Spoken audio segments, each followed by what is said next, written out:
I just spared this plane here that's getting ready to big angle to take off. It's we've got over 50 airplanes involved in this strike force, and it was going to be a big raid up near the Hanoi area, but the weather's bad. Now they're going to various other areas.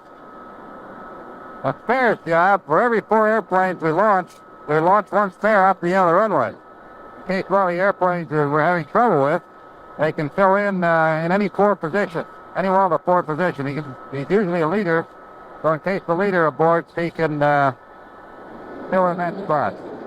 You can see this flight taking off now, and the airplane standing by is the spare. He'll be coming back up like me probably pretty soon.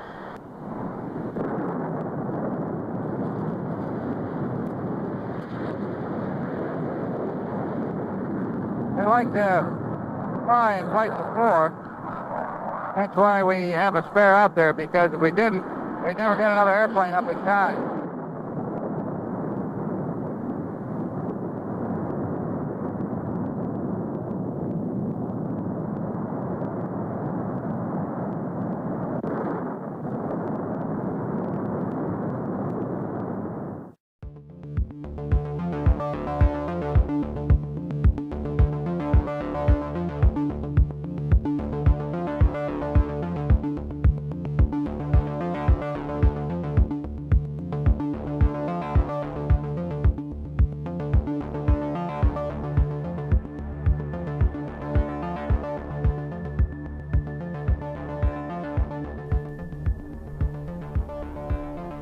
This is an F-105G, the Wild Weasel variant of the Thunderchief. The last mutation of a plane that when first produced was the biggest single-engine, single-seat fighter aircraft ever built. The F-105 was an awesomely powerful weapon, and in the skies of Vietnam, it was to become known as the one-man Air Force.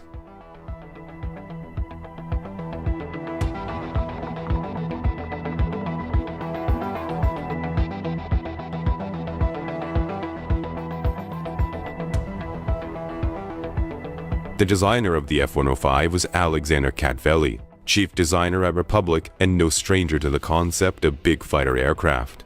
For he had been the designer of the World War II P-47 Thunderbolt, the biggest single-engine fighter of its day, which has been produced in large numbers and had proved itself a sturdy workhorse not only in its intended role as an air superiority or escort fighter, but as a fighter bomber in the tactical support mission.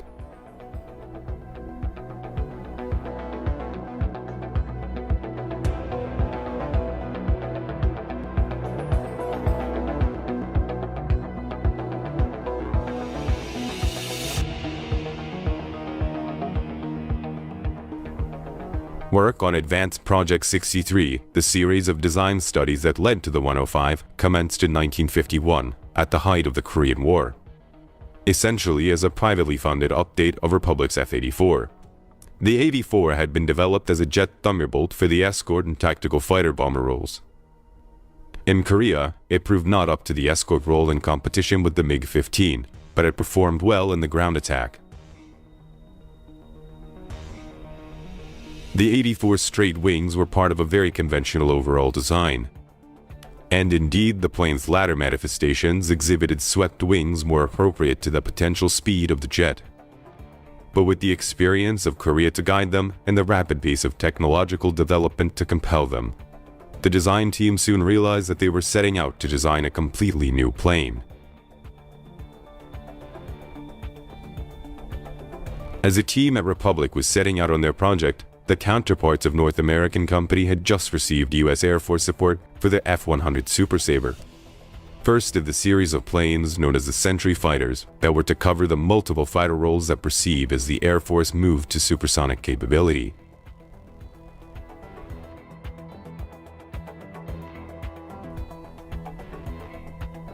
Starting life as a reworking of the successful F-86 Sabre, the F-100 was originally described as an air superiority fighter, but its latter variations added fighter bombing capabilities. With a maximum speed of 860 miles an hour, the Hun was USA's first supersonic fighter, and, particularly in tactical support role, was to prove valuable in Vietnam.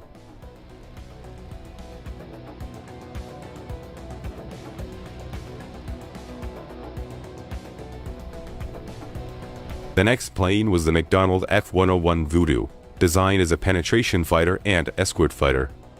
The rapidity of development in aviation can be judged by the fact that, though only ordered 12 months later than the F-100, the 101 had a top speed of 1,100 miles an hour. Again, the plane developed tactical capability in its later models, and it was used extensively in Vietnam, most notably in photo reconnaissance.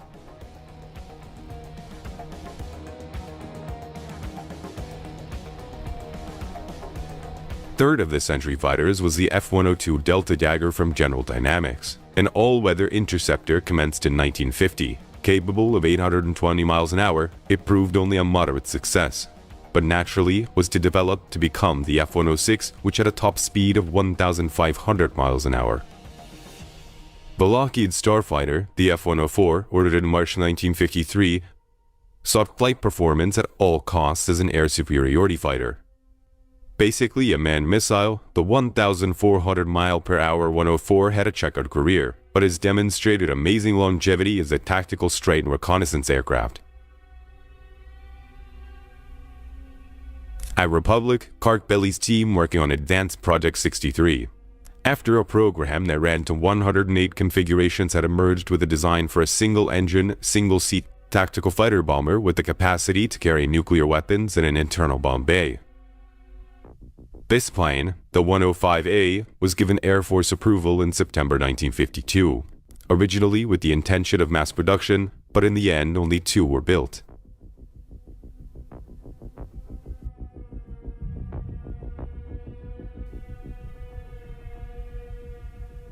The 105, rounding out the Century fighters, was the first purpose-designed tactical strike aircraft ordered for the United States Air Force. The perception of need for such a plane derived from a combination of Korean battlefield experience, geopolitics, and the interest-service competition between the strategic and tactical air commands of the USAF.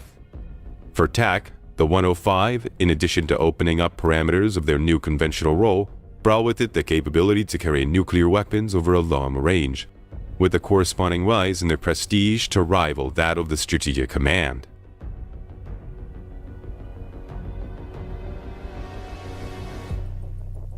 The Tactical Air Command support of the 105 was to prove vital to the project as the plane went through its difficult early years.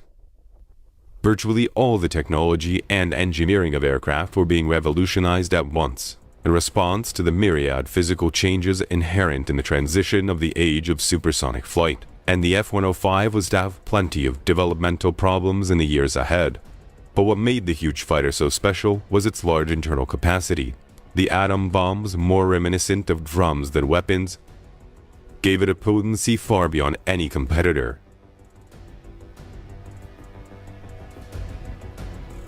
For the F-105A, significant breakthroughs in understanding the effects of transonic drag, together with some inherent deficiencies, had already seen the design superseded. It first flew for the 3 years after the USAF go-ahead, and then by then its internal systems had changed beyond recognition. Also by then, manufacture of its replacement was underway. The third F-105 was the first of the B model. We see it here on the 26th of May 1956 as it taxis to its takeoff point for its first flight.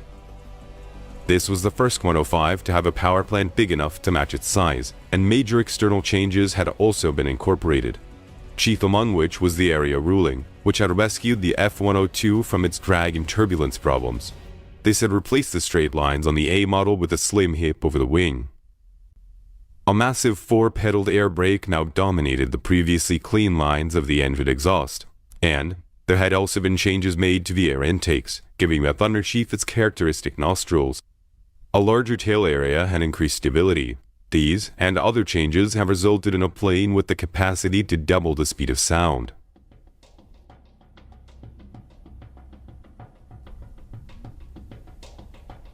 Perhaps symbolically, this first flight was to be beset by almost fatal problems. It was intended that the flight be short, little more than a quick circuit. But when it came time to lower the wheels, there was no response from the nose wheel. Raising and lowering the wheels had no effect. The nose wheel would not budge.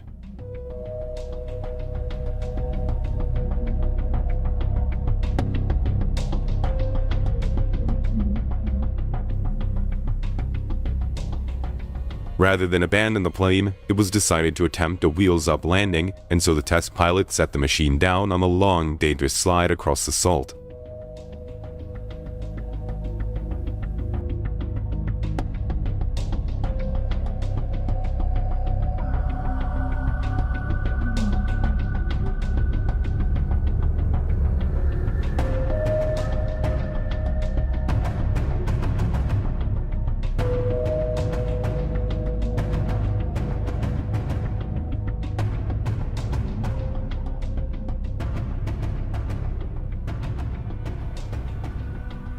Eventually, the plane came to a halt, and emergency crews converged on the site in the slowly clearing dust.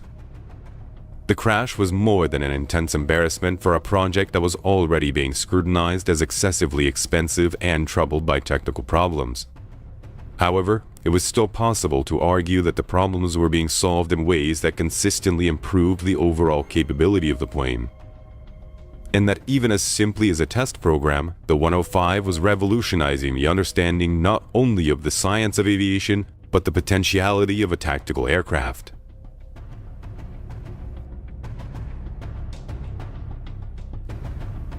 The cause of the crash was soon identified in the new air intake controls, which at the high thrust settings were jamming the wheel in a position, a fairly simple thing to correct. One other thing that the crash demonstrated was something that those who flew the Thunderchief in action came to know and approve of its toughness. The plane was lifted, the undercarriage was lowered, and the prototype was towed away to be mended and rebuilt. Rebuilt, the plane rejoined the test program. As work progressed on tying together all the systems and ironing out all the bugs in the components, the engineers were dealing with concepts and forces they could only barely control, and overcoming the snags as they appeared. It's difficult to think of any other way that these problems, theoretical and practical, could have kept up with the intense scramble of technical development. In being the first plane capable of both air-to-air fighting and air-to-ground semi-automatic weapons delivery, the plane relied on avionics packages far in advance of anything previously attempted. Among these advanced facilities were radar models for air search, contour mapping, terrain following, and automatic tracking of air and ground targets even in blind conditions. Throughout its life, the 105 was to almost constantly receive new and updated facilities, but even from the first, this was a plane that was far ahead of its time. The rebuilt plane was allocated to conduct the spin testing program, a spin recovery parachute which installed on the tail of the plane. This required removing a panel to afford room for the chute and removing the air brake so that, if needed, the chute would be unimpeded. Trials on the chute demonstrated that it worked satisfactorily.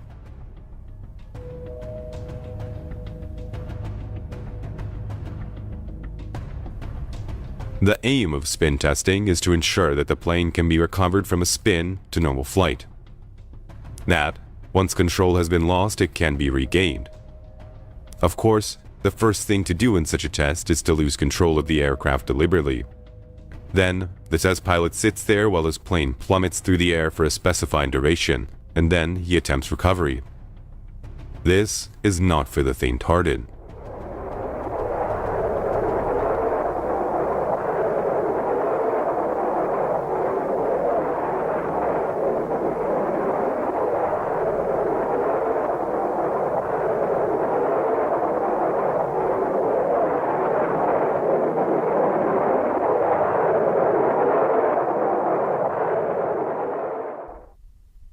The emergency spin recovery parachute was not needed, as the planes proved to have a natural tendency to level out after each revolution, and the pilots were able to resume control fairly easily.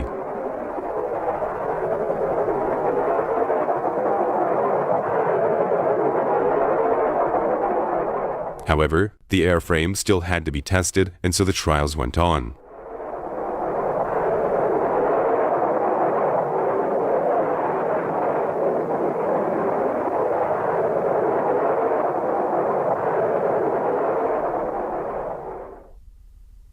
"47 times the pilots let go and watched the horizon slide away slickingly as the plane commenced its fall.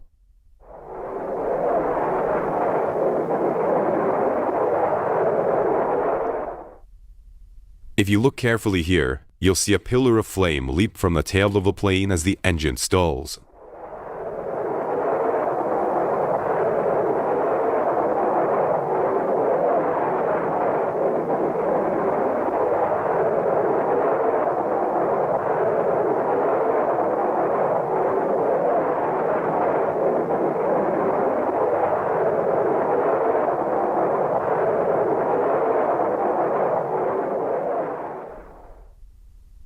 Though the flight test proceeded well, the technical problems persisted, with the engine and the avionics still unreliable. The uncertainty of performance was matched by a wider uncertainty about the future of the plane. The original expectation of large production had been amended to 37, then cancelled altogether in December 1953. A reinstated order in February 1954 was for 15 aircraft, but by September this had already come back to 3. In October, it was back to 6. Parallel for this state of flux, the operational requirements for the new fighter had already been repeatedly amended before being first published in December 1954, and, by April 1955, had been changed 3 more times. The men conducting the test series went on with their work, while uncertainty continued to shroud the future of the project.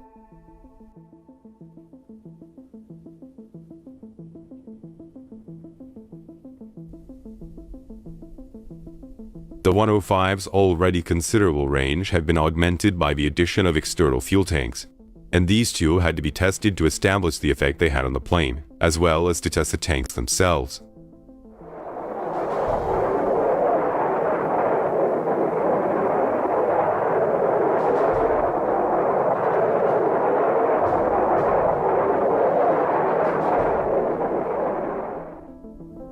Throughout 1957, the testing went on, with the test aircraft logging many hours over the desert as the plane was slowly sorted out through multiple modifications. The pre-service evaluations due for completion in November 1959 were to eventually go on until March 1961.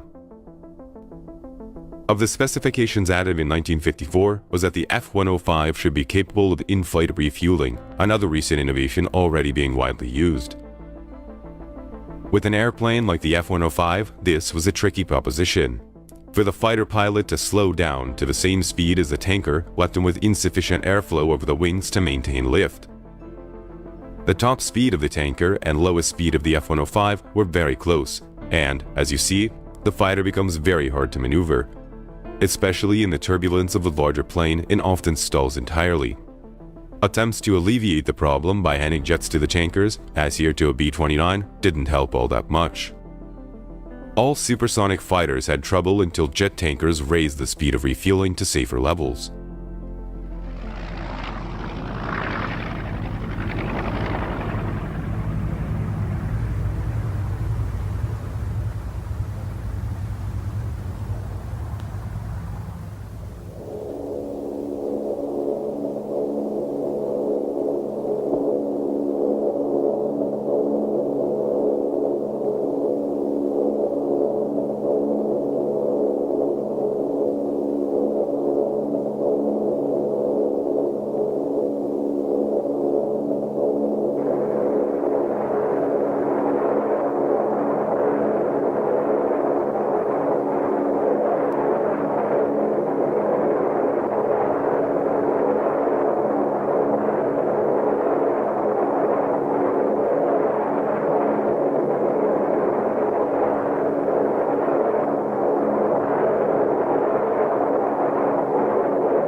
The test confirmed the difficulty for the pilot of the fighter, and although successful couplings were made, the system remained largely impractical.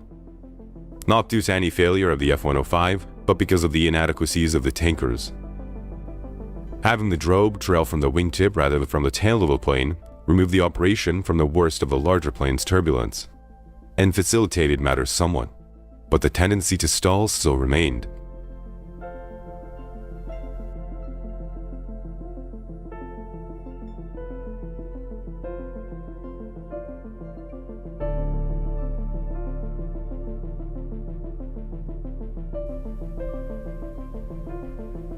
The equipment in use, the long drogue hose, did not make things any easier with the requirement for the pilot of the fighter to maneuver onto the drogue. Not until this necessity was replaced by a system where he simply holds position in relation to the tanker and the operator in the tanker directs the connection was refueling truly a practical affair. The F-105 was equipped with two types of refueling connectors, and these were to see a lot of use in the Thunderchief's career.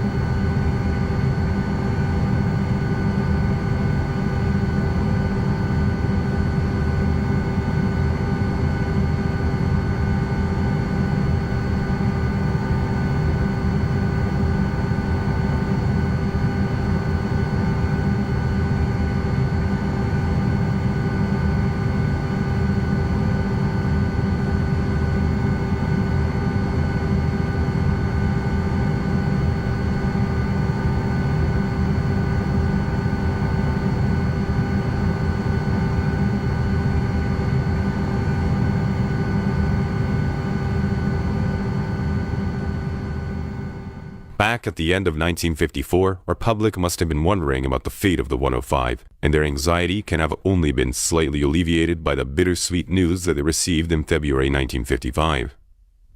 The order was lifted back to 15, with the allowance for the rest of the original 34 only if funds were available in the coming fiscal year.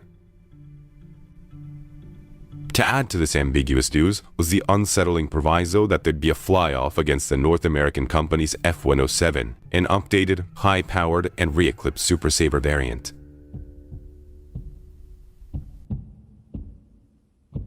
Had the 107 been compared to almost any other plane at the time, it may have outperformed it. However, the 105 was a rather special opponent, and the performance of the controversial big plane was beginning to quell the doubts about its worth.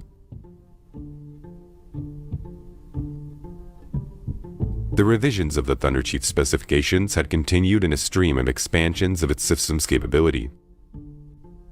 Constant electronic elevations proceeded throughout the plane's development and its operational lifetime, continuing to maintain the F-105 at the forefront of performance.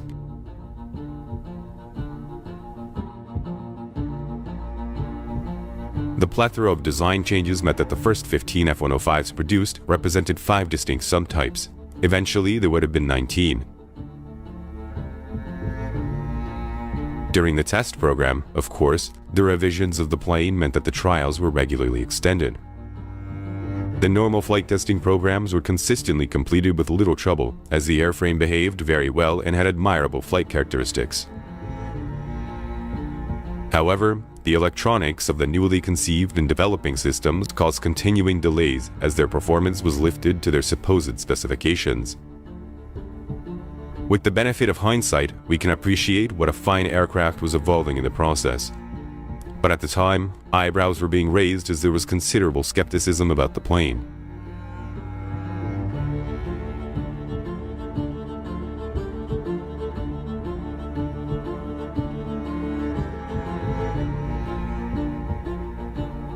On the 28th of May 1958, 3 years later than originally expected, the USAF took delivery of its first operational 105. Fittingly, it was the only one of its subtype. The Air Force pilots had been disappointed to hear that their new mount was in fact a rather large bomber, and had christened the plane in advance rather disparagingly as the lead sled, Thunder Thud, or Plane Thud. Now, they got their hands on it for the first time and immediately changed their minds, and Thud in particular came to mean F-105. But no longer in any derogatory sense. The big plan was to be universally popular with those who flew them. Not only did it handle and perform as a fighter, but it packed a combination of punches that was truly awesome.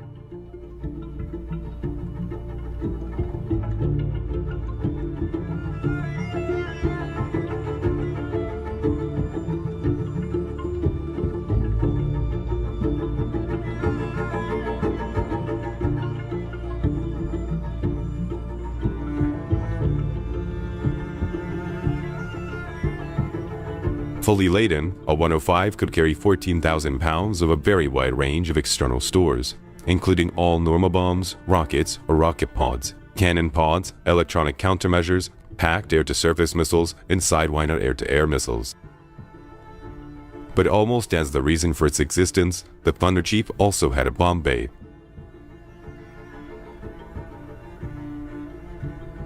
To minimize supersonic drag, the bomb bay doors retracted neatly into the plane. To control the ejection of the bomb, both for accuracy's sake and to ensure the bomb was clear of the aircraft, it was pushed down with a pneumatic rack. The rack was strong enough to be used as a jack to load the bay if there was no bomb trolley available in wartime operations. However, the Thuds carried very few bombs internally. Most of the time, the bomb bay was occupied by a further reserve of fuel on the outer wing.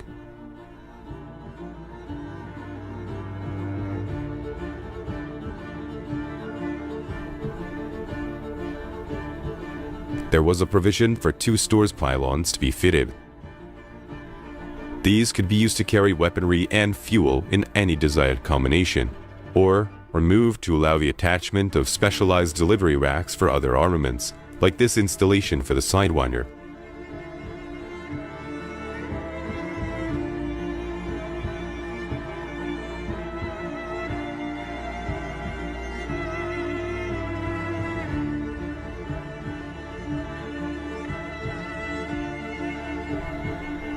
The standard build and armament for all Thunderchief variants was a General Electric M61 20mm multi-barrel gun. This gun fired at 6,000 rounds per minute and could fire off the entire 1,029 shells it carried in less than 11 seconds.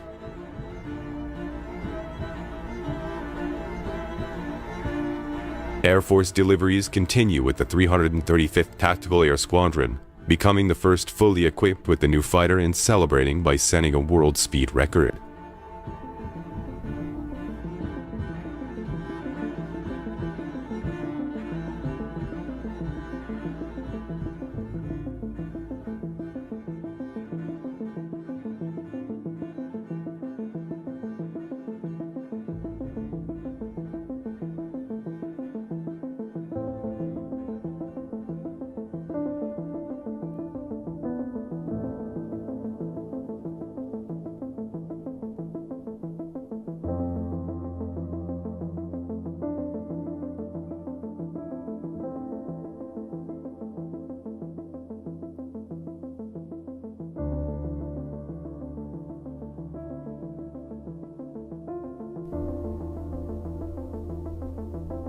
In 1961, the first overseas deployments were made to bases in Germany.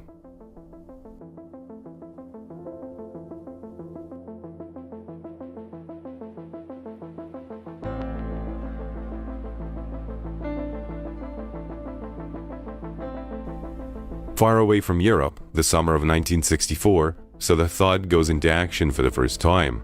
Soon, they were sporting new camouflage as they were deployed in larger numbers to bases in Thailand and South Vietnam. From those bases, they launched the campaigns that were to write their name into history.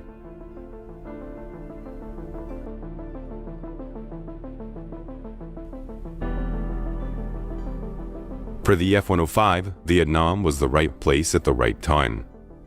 Even during their service life, up to that time there had been continued problems with reliability, and as recently as 1962, they had all been grounded. Though those problems had been ironed out, the plague of minor defects and a series of accidents had continued almost up to their first Vietnamese missions. But the Thuds in Vietnam were to earn a completely different reputation as reliable and duro airplanes. They also earned a fearsome reputation as weapons. The importance of the Thunderchief in Vietnam can be simply indicated during the first 5 years of their involvement there. They flew an amazing 75% of all USAF attack missions.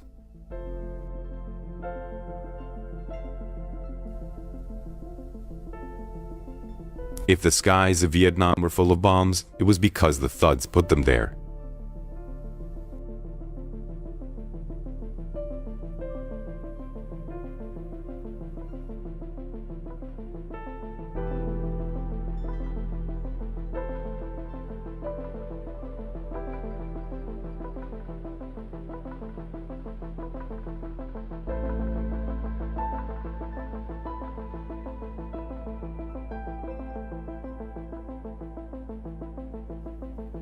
From March 1965, increasing numbers of airstrikes were made on North Vietnam, predominantly directed at communications targets.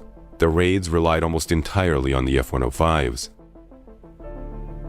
The planes would heave themselves into the air with their loads of bombs and head for a rendezvous with a tanker near the North Vietnam border. But with the level of external stores they were carrying, and the way that increasingly they had to fly flat out all the way across Vietnam rather than cruising to and from the target, the range had been cut considerably, and even with full tanks, the journeys didn't leave much to spare. Then, they flew into hostile airspace. At the beginning of the war, the North Vietnamese had only limited air defenses, and the earliest raids were relatively quiet. Soon, however, supplies on anti-aircraft artillery, surface-to-air missiles, and MiG fighters began to multiply. And the raids were flown into the teeth of the most intensive air defense systems ever tested in warfare at that time. Production of the 105s had been completed in December 1964. Only 78 of the B model had ever been built. The remaining 610 had been F-105Ds. The D had acquired an extended nose, accommodating all-weather navigation systems, and thus was externally dissimilar to the B. The other 143 with a twin-seat F model. It had always been expected that there would be a twin-seat version of the plane, but two earlier twin-seat proposals had been dropped. The Fs were to provide the stock for the later development of the last 105, the G, the Wild Weasel. The workhorse of the bombing raids was the D. The single-seaters are bounded on the bases where the work of war went on 24 hours a day.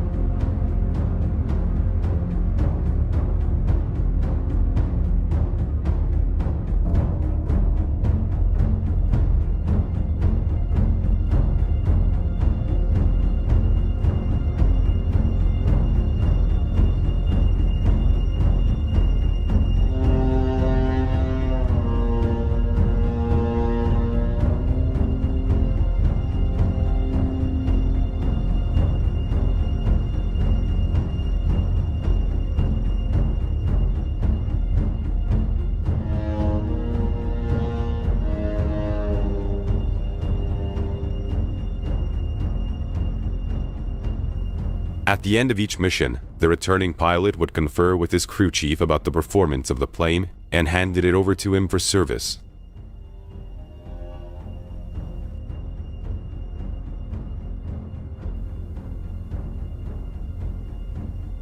The service record of the F-105s in Vietnam was excellent. On any given day, over 90% of the funds were ready for work. This figure was higher than the overall average within the USAF. And considering the complexity, workload, and relative scarcity of the big planes, it's all the more outstanding to keep them in the air. Facilities for total maintenance of the planes were built at the bases they flew their missions from, and specialist teams were constantly available to fly in to handle specific problems. Teams of ground crew at the bases carried out the normal turnaround routines, like refueling, filling the water tank in the tail for the afterburner, rearming the plane, and other servicing required between missions quickly and efficiently.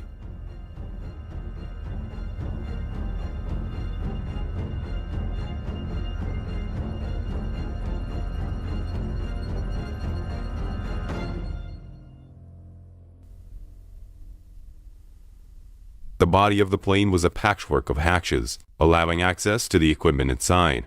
The big fuselage had very little spare room inside it, but the layout was good enough to ensure that servicing was relatively straightforward.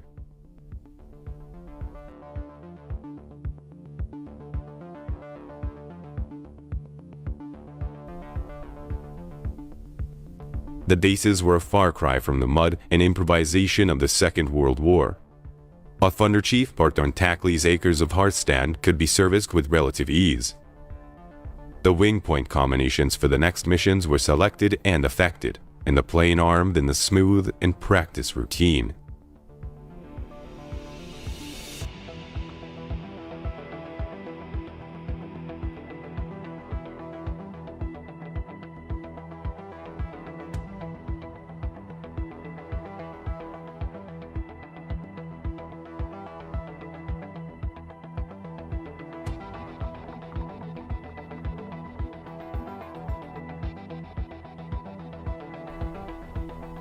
A large part of the bombs that were dropped on Vietnam were iron bombs of the Second World War.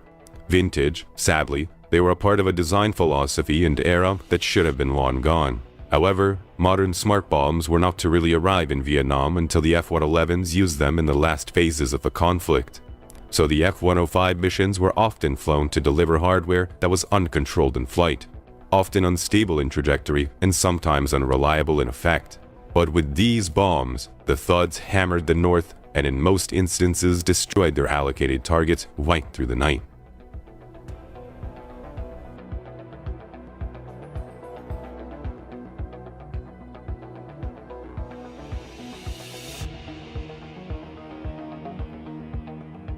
The bases were a hive of activity.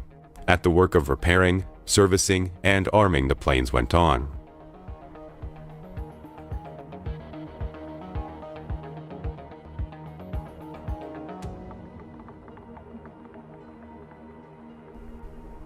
Another factor that makes the 90% availability of the Thuds even more impressive was their toughness.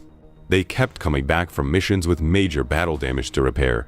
Thuds sustained strikes from SAMs as well as AAAs and mid-cannons and still survived. This one has actually survived a hit from a Sidewinder.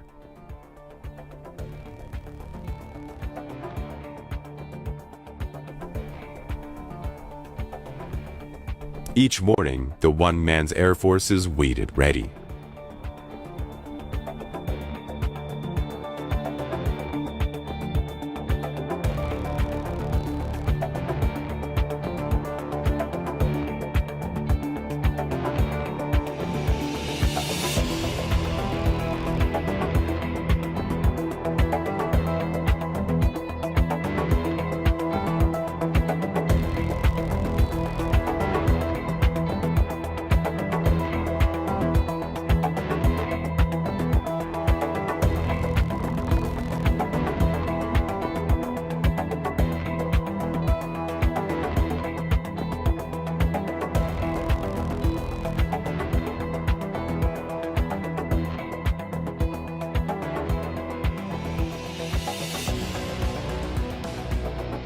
In March 1965, the USAF flew the first of the Rolling Thunder series of strikes.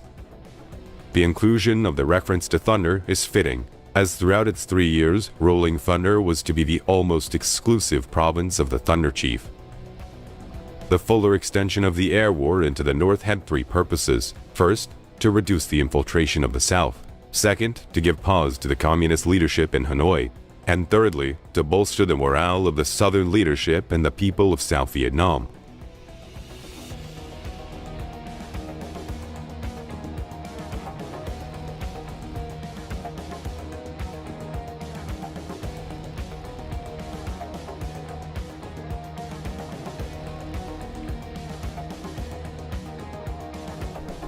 As the name implies, the strikes rolled forward into the north, targets being progressively further and further over the border, and the thunder was real. The damage to the North's bridges and railways and roads extracted a great cost on the communists and hampered their war effort considerably. However, though at times apparently shaken, the Hanoi leadership did not break. The Thuds flew in on their deadly missions, and the Vietnamese tried with everything the Russians and Chinese could give them to knock them from the sky.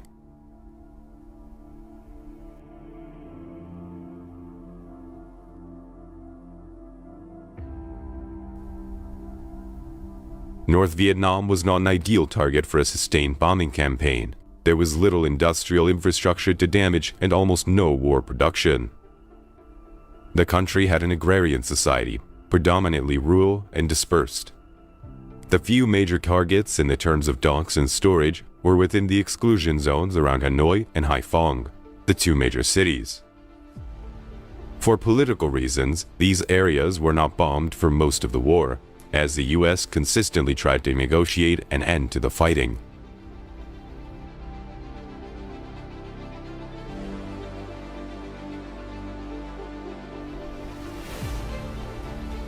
The Thud pilots learned their own ways of coping with the streams of sands that rose of them, splitting and diving to confuse and evade the missiles.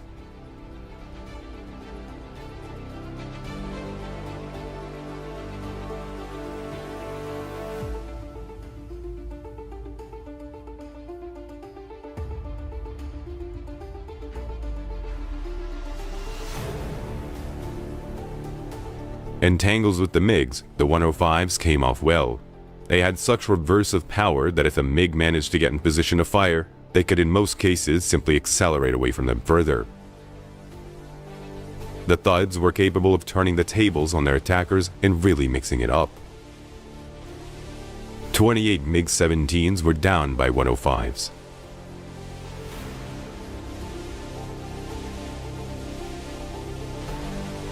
The bombs continued to rain down on Vietnam.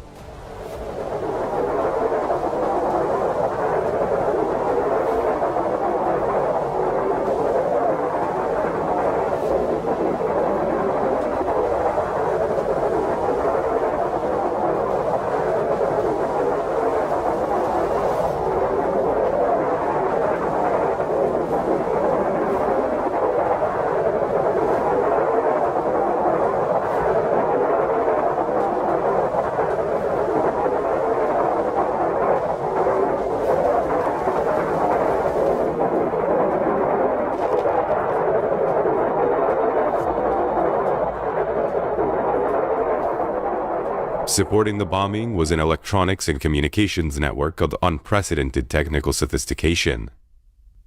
Operations controllers directed a huge fleet of varied craft in the air at enemy level, from artillery spotter planes to B-52s.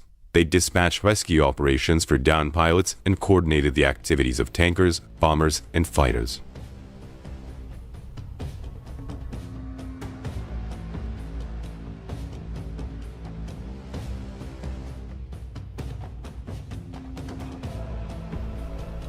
Off the coast of North Vietnam prowled the Big Eye planes packed with sensitive radar and alert for the slightest activity from the mid-squadrons. Any appearance of the MiGs was monitored and the information relayed to the fighters in the area. The constant observation, coupled with the air superiority of the Phantoms and Thunderchiefs, served to ensure that for the large periods of the war, the Communist Air Force stayed on the ground, pragmatically accepting that they could not compete. The controllers and their equipment directing the airstrikes were themselves part of a chain of command that stretched back from the Vietnam through the Pacific headquarters in Hawaii all the way to Washington, where the targets were identified and authorized. At the very end of the chain were the Thuds, sending off daily with their loads.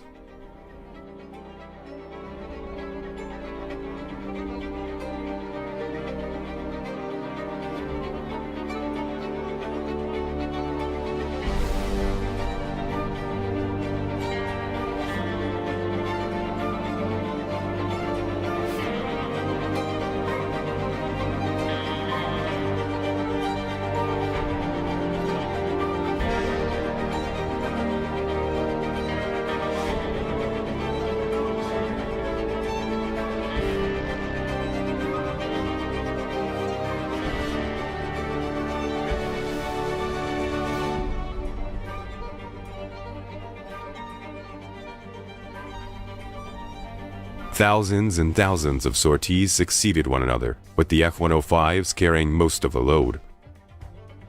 Whether or not one questions the strategic effect of the program, it is impossible to not acknowledge the burden that the Thunderchiefs carried and the effectiveness with which they pursued their assignments.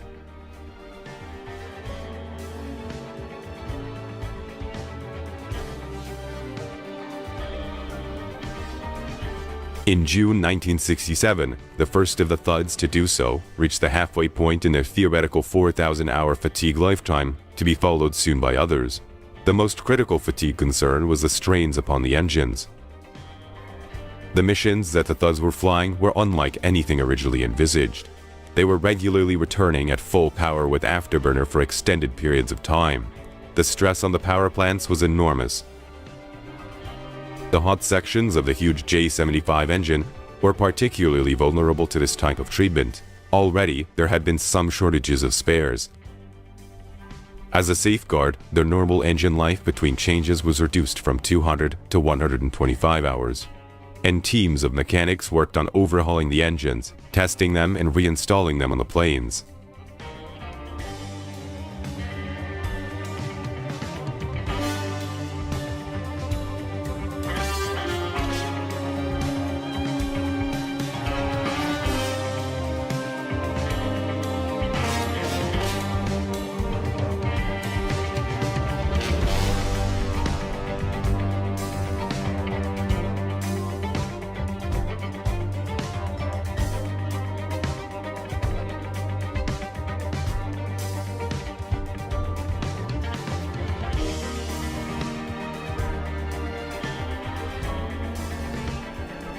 By August 1968, the 388th Squadron was flying Thunderchiefs with 3,000 hours under its belt, having gone out on 500 missions, received flag damage on several occasions, and had been involved in mid-air collision earlier in the year.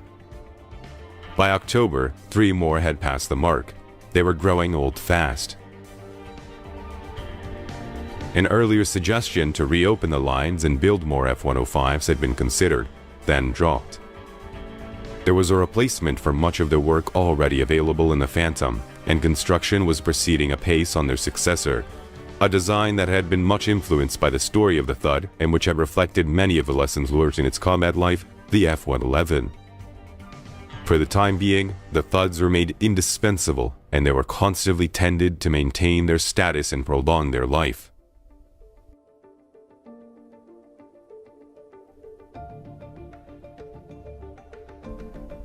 The Thuds remained in Vietnam to the end. Not only the two-seater SAM suppressing Wild Weasels, but also the Ds and Fs with their bombs, tactical support, and electronic countermeasure systems.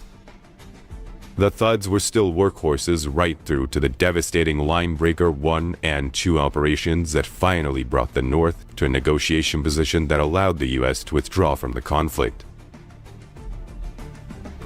Their bombing had sustained the air war against North Vietnam. There was no other plane at the time that could have done the job. The bombing was fiercely pressed home and the results devastating, particularly when they were directed against a specific industrial target, as here on this truck maintenance depot. The Ho Chi Minh Trail buzzed with activity during the bombing halts, with trucks bumper to bumper, illustrating 2 points: the wily resolve of the Vietnamese in pursuit of their aims, and the effectiveness of bombing. With Thuds about, the trucks were far more circumspect.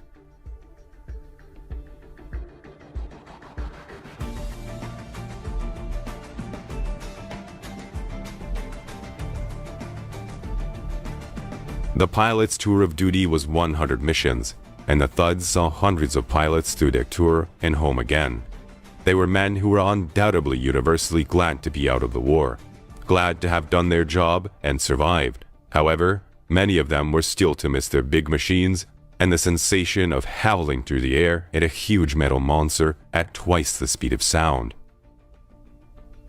Captain John Piawani began growing his mustache when he first arrived in Vietnam in 1967. When he finished his 100th mission, the mustache was 12¼ inches long. On his 55th mission, his Thud was hit by artillery over the Paul Duma Bridge near Hanoi during a bombing run. His story is typical. Not only did he hit the bridge and bring down a span, but the damaged Thud brought him home to finish his tour. Some of the Wild Weasel and other specialist planes stayed with the USAF after Vietnam, but the 105s were progressively phased out and retired into the hands of the pilots of the Air Force Reserves.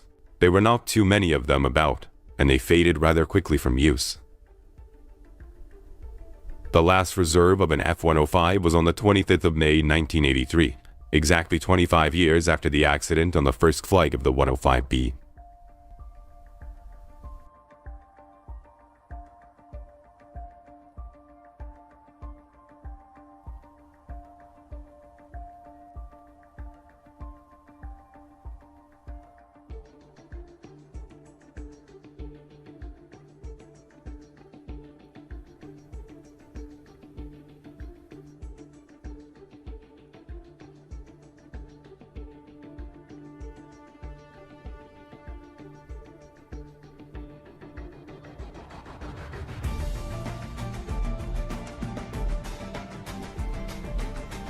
Many pilots sat in the seat of an F-105 and went through the startup process. Many owed their lives to them. Most of them consider their plane the best in the inventory. The big fighter grew from its problem childhood, and the parameters of what an aircraft could be asked to do grew with it. In an era of multiple transitions, it is an astounding achievement that so much was got right so well in one package. There were never that many of them, and their reputation is perhaps not widespread. Nevertheless, the plane was certainly outstanding.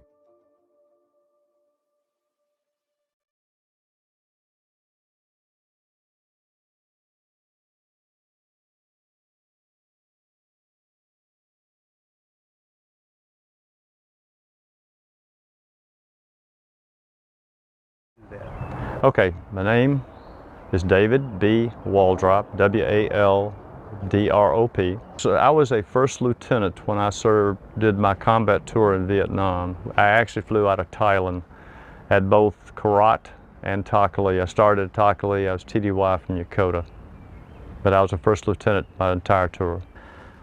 I was fortunate enough to be born and raised in Nashville, Tennessee, which I think is one of the greatest places in the world, especially in the 50s when I was actually growing up.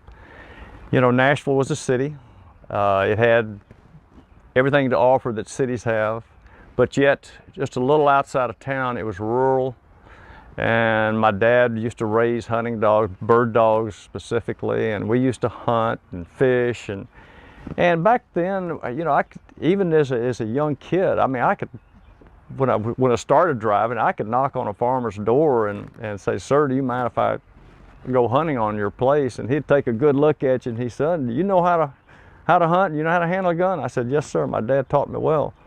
And he said, "Well, you're not going to shoot any of my animals, are you?" And I said, "No, sir. That's not what I'm here to hunt. I'm ready. I want to hunt some quail." And yeah, and they would let you do it. You think about doing that today, forget it. But I grew up there, and it was an awesome place to grow up. And you know, we could go outside when we were little kids before we started driving and everything. You'd go out on the weekends and stuff like that. Your mom and dad wouldn't see you all day long, but they weren't worried about you. You know, we were safe, and we'd wander all over the place. We spend more time outside because we didn't have video games, TVs even hardly back then, and so we were outside all the time, and usually barefooted. And so it was an awesome time, man. It was, and looking back, especially now, it was an innocent period of time. You didn't have the preponderance of crime and all the social issues that otherwise the social aspect of things was great, and it was a safe place, and you felt secure, and you felt comfortable. So yeah, it was a great place to grow up. I went to Hillsborough High School, which was that was another great place because it was a good school. The teachers were good, and we didn't have a lot of kids that were mean or anything like that at school. It was a big school too, and so that was a great part. And then I tried to play football, and my dad actually, he used to play on one of those local teams, and I've got a picture somewhere. I wish I could find it. I've looked for it, showing this cast of characters. And I mean, these are guys that you wouldn't want to come up against on a football field. And I mean, they had the old leather helmets, and they took a team picture after a game, and I mean, they were nasty, covered with mud, and they looked the part. And you know, Dad wanted me to play football. Of course, that's just what dads, you know, do with their sons, and I wanted to play. But I weighed all of about 120 pounds when I started high school. And I was a skinny mini, and I'm still not very big. And I'd go out there, and you know, they say, "Oh, you got to hit the big guys low," you know. And I'd run as hard as I could. I'd try to hit. We had a fullback that weighed 220 pounds, and I'd try to hit that guy when he's doing an in sweep, and I'd bounce off him like a little dog. You know, but it was just. I said, "Good Lord, give me some weight, something to work with." But anyway, so I didn't become a big football star, as you can well imagine, but I did try. And so, you know, we did all the swimming and the fishing and skiing, and we had a lot of lakes around Nashville. And a buddy of mine and myself, we used to go duck hunting by ourselves. At 16 years old, we'd get up at 3 o'clock in the morning on our Christmas break from school, and you know, tow a boat down to Kentucky Lake, which is about 70 miles away from Nashville. You're 16 years old. Do parents let their kids do that kind of stuff today? I don't think so. And we'd go out there and hunt ducks, and we'd find ducks, and the ducks would come to us. We'd actually call them in and everything. I remember one time we went down there. I know this is probably gonna be long-winded, but we went down there. It was so cold. one of those fronts came through. We had a boat, and the water, because it rained first, and then when these flash freezes came in, it dropped down about 20 degrees, the boat froze to the trailer. So we get down there and back up trying to get this boat off the trailer. It won't come off, it's frozen to the trailer.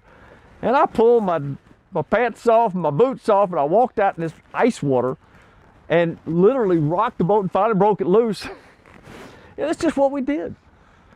And so it was great. And you know, I had my first shotgun, I think, when I was 13 years old.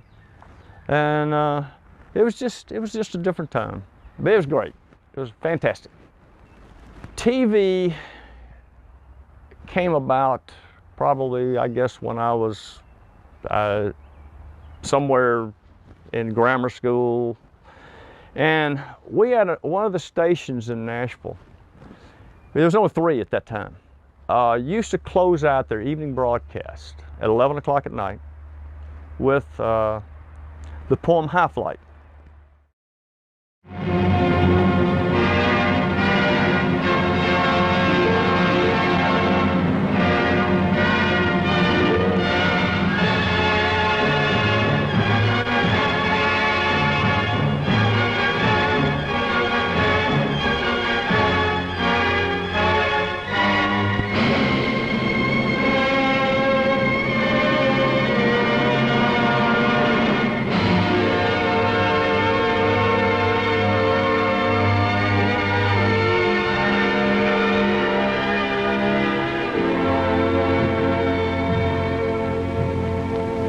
Slept the surly bonds of earth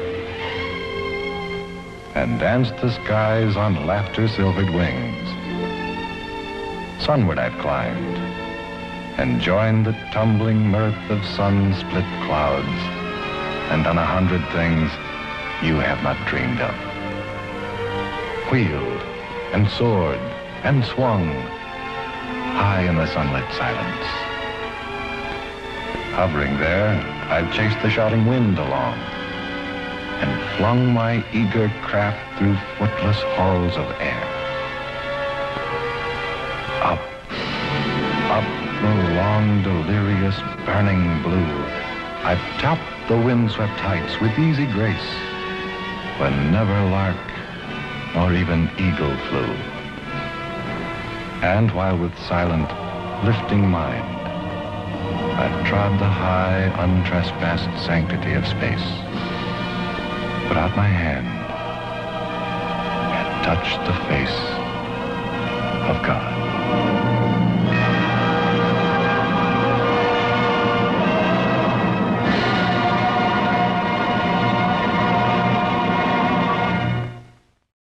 With the 104 in the background doing rolls and just the clouds, and I mean, that just,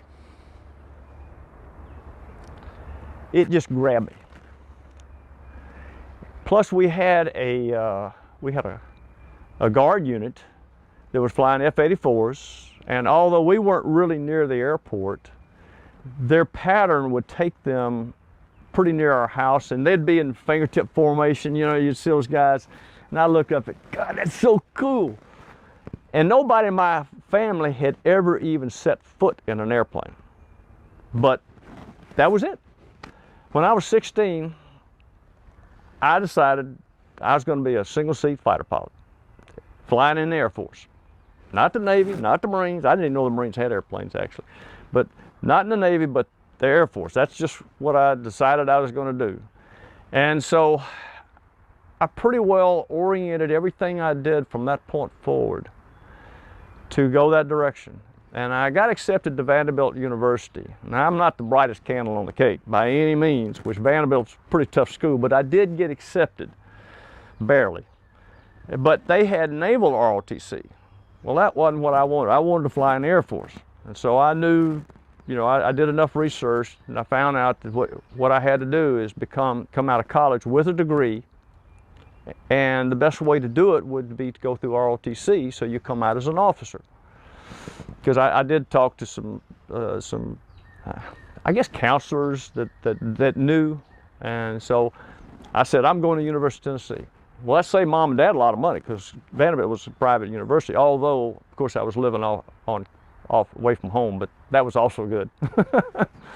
And so I went to University of Tennessee, and once again, I could not have picked a better school for David Waldrop. Actually, I went by the name Barry because my dad was called David, his dad was David, and so they call me B for Barry. That's what the B stands for in my name. And so I grew up being that, and so I went to University of Tennessee, and that was the best thing that ever happened to me. I met some of the greatest guys who I still keep up with to this day, and we get together every once in a while for reunions. I was in a fraternity up there, and that also was really, that was a maturing actual experience, because there were certain roles of leadership that you could actually assume by being in a fraternity, which I did. And I was never president or anything like that, but I did several different things that allowed me to grow up and mature in that respect. And so I had a lot of fun up there. In fact, I had so much fun, I spent 2 extra quarters before I could graduate. And but then finally, you know, I was ready to get on. I was ready to go start flying airplanes. And of course, I was very lucky. This is something also that's very important. To be medically fit to get a pilot slot in the military was really a critical and non-negotiable aspect of getting into a pilot's slot. Fortunately, I was medically completely fit. My eyes, my hearing, and everything, all that was satisfactory, so I was able to get a slot in pilot training. And I passed all the appropriate tests and so forth. So that's, you know, when I extended and stayed in ROTC, at that time, every male had to go through 2 years of ROTC at University of Tennessee. No choices. That's just the rules. But then if you want to stay on and get your officer's slot, then you had to, you know, the 3rd and 4th year, you also had to be in ROTC. And so that's what I did. And one of the guys in my fraternity was in ROTC, and so he started flying with me when I was a freshman. And I was able to start getting a little bit of stick time and getting the feel of it. And I knew that, you made the right choice, because that's the first time I flew in an airplane. And even though I'd never been in an airplane, I knew that this was it. I mean, I'd get up there and boy, the exhilaration and the excitement and just the feeling of making that airplane do something while you're up in the sky was fantastic. And so anyway, then your junior year, well, actually your senior year, you go to a 6-week military camp your junior year, but then if you're a pilot candidate, then your senior year, they would send you to a local airport where you'd actually learn to fly and get your wings. You know, not your wings, military wings, but you'd get, you know, a pilot's license. And that was, I got about 35 hours there and got my pilot's license. And I remember one time we had a little airplane that's called a Shin 2150, which was a tandem seat. You sit one behind there, it looked like a miniature T-34. And I thought that airplane was just so cool. And I went up and I'd fly it, and I went up one day by myself, and I did something I shouldn't have done, but I did it anyway. And because our commandant of cadets for the ROTC unit, they'd bring a T-33 jet trainer up periodically. It was you know, tandem seat also, and I got to ride in it a few times, and of course he always would do a roll and do some maneuvering and stuff like that, and I thought that was cool. So I get in this little Shin one day and I said, you know, I'm gonna do one of those rolls. So I didn't have a clue how to do a roll. And I sort of pull the nose up a little bit, and I put the stick over, and of course, in an airplane, once you get sort of like this, the nose is gonna wanna drop. And it did. And so I kept on, here I am going straight down at the ground. I'm seeing the red line. I said, oh my God. And I started pulling, and the G's, I felt the G's. That was cool, I like that. But I said, I ought to find out how to do this first, so I do it again. So I went in and I talked to Colonel White, and I said, by the way, you remember when you did that roll? How'd you do that? And so he started telling me, he said, No, I said, well, I wound up, he said, oh my God, don't do that anymore. That airplane's not even aerobatic. You're not even supposed to do aerobatics in that airplane. I said, oh, really? So I said, okay. So, anyway, I didn't do any more of those, but, and then of course, finally I graduated in December 1964. I was supposed to have, and this is sort of how, I had a lot of luck when I was in the military. And I really did, in a lot of places, a lot of different times. I was supposed to have a March class in the Air Force to go to pilot training. So I graduated in December. I was going to go home and I wouldn't report to the Laughlin Air Force Base till March. And I about drove Colonel White crazy. I said, sir, I'm ready to go now. I've been waiting for this all my life. And he said, well, you know, they come up with these assignments and everything. You got to just take what they give you. And I said, can you just talk to somebody, please? And so he's fine. Okay, I'll do my best. Well, damn if he didn't go talk to somebody, and I got a January class. So I wound up going in, and here's the irony of the thing. I wound up going in January, starting pilot training. The March class, and I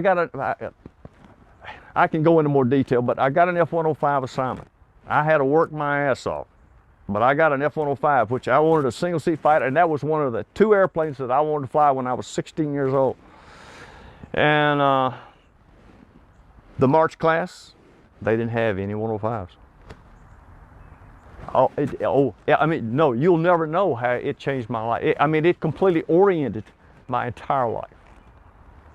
And that was sort of interesting also when I was at pilot training. I'll skip the first part because it's T-37s. Everybody goes through the T-37s. But then a good friend of mine was a fellow named Pete Foley. He was in 6 months ahead of me. So in other words, we were going like this. So I go where he leaves. So, no, he was not. But he got an F-105 assignment also. And his instructor was a fellow named Chris Padarakis. And Chris Padarakis was a guard guy that had come on back on active duty that used to fly fighters in the guard. So I mean, he was the real deal. And so Pete told me, we got to be really good friends. He said, Dave, you want fighters, you want an F-105 or an F-100, you got to get Chris as your instructor, and you're going to be taking our place. Let me introduce you to Chris, and maybe he can get you as his student. So he did, and so Chris did get me as one of his students. Well, the first thing an instructor does when they start out in flight training is they will sit down individually, student, instructor, by themselves. Say, what do you want out of this? What's your goal? Of course, Chris already knew what mine was because I had met him and Pete had introduced me. He told him, this guy wants fighters as bad as I did. Well, but when we sat down, what he said to me was, he said, I already know what you want. That's easy to say you want something. Now is when the test starts because you're going to have to back it up. Because the other 2 guys, they really don't care what they get. They just want to get their wings. But you want something. And I'm going to be on your back 100% of the time. Nothing is ever going to be good enough. And you're going to have to work harder than anybody in this whole squadron. Are you willing to do that? I said, yes, sir. And I did.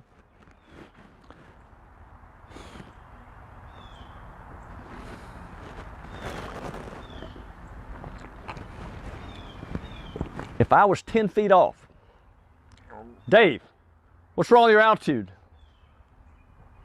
Well, I'm working back to it. That's what it was the whole time. And finally, at one time, the coup de grace sort of came after we did our formation and so forth. I remember one time I was leading and you'd fly solo and I was leading back into the formation, and they had turned the airport around because of wind changes while we were out, and I didn't know it, and I didn't get the information correctly. So I'm leading back the same way we started out, and all of a sudden over there, I've got the flight. Get on my wing. So I hopped on his wing.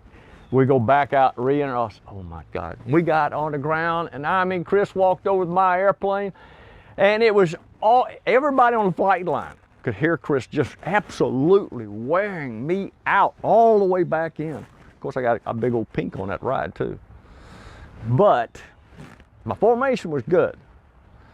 And I was doing a night formation sortie, and the wing commander at Laughlin and the squadron commander needed a night formation ride.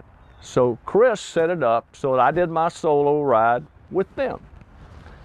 Now, when I was flying with Chris, we sort of were doing some pretty good, we were doing 90-degree wing overs. More than 45 was all you're supposed to be doing. We were doing 90-degree wing overs, and I'm hanging right in there. And Chris was he was absolute atom by smooth. If you've got somebody on your wing, this is what I'm learning to fly formation. He said, don't ever let them know they're even in a turn. Make it so smooth they don't even know they've started a turn. You know, he said, that's the whole key.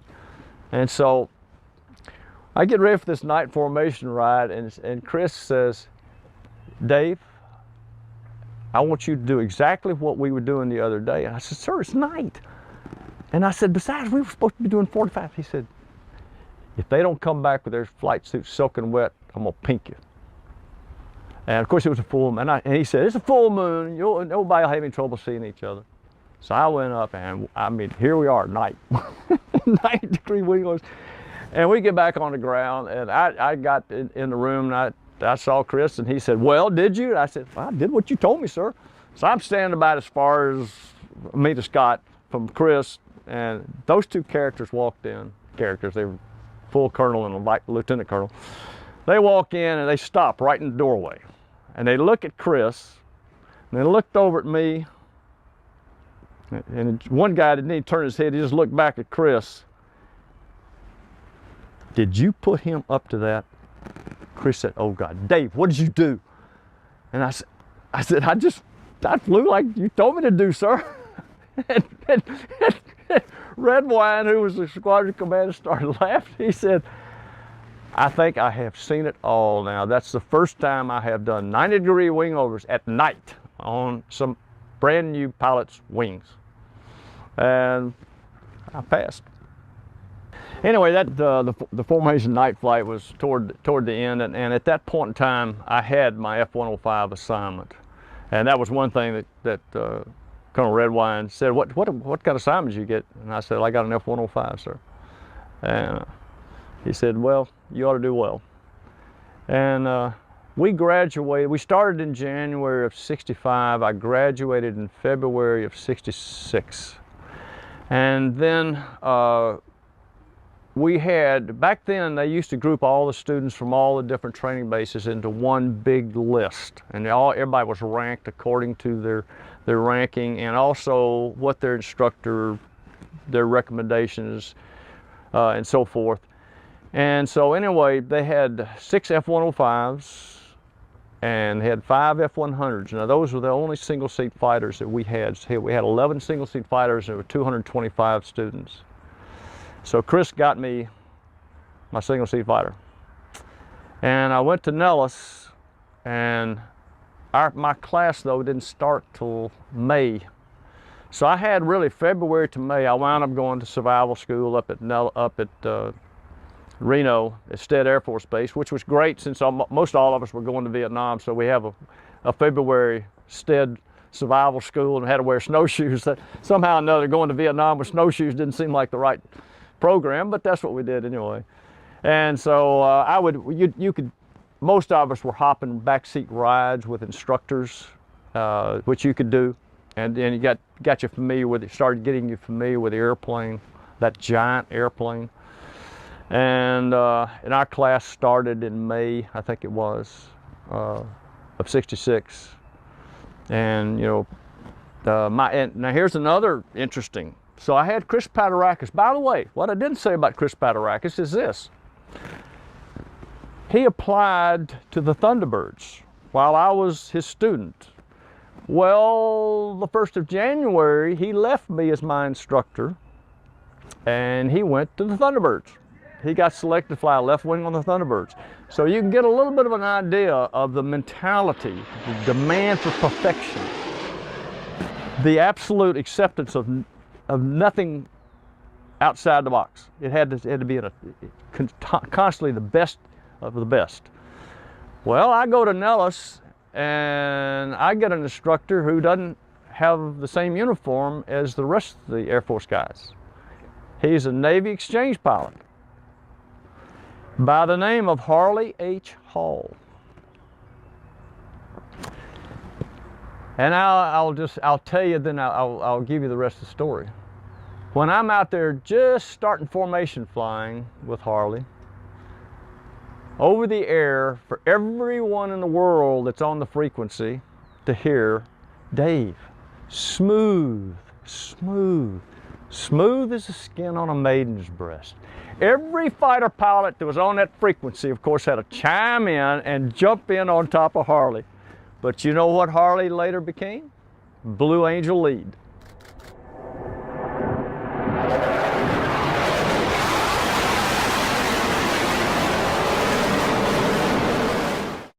Oh yeah, we lived off base.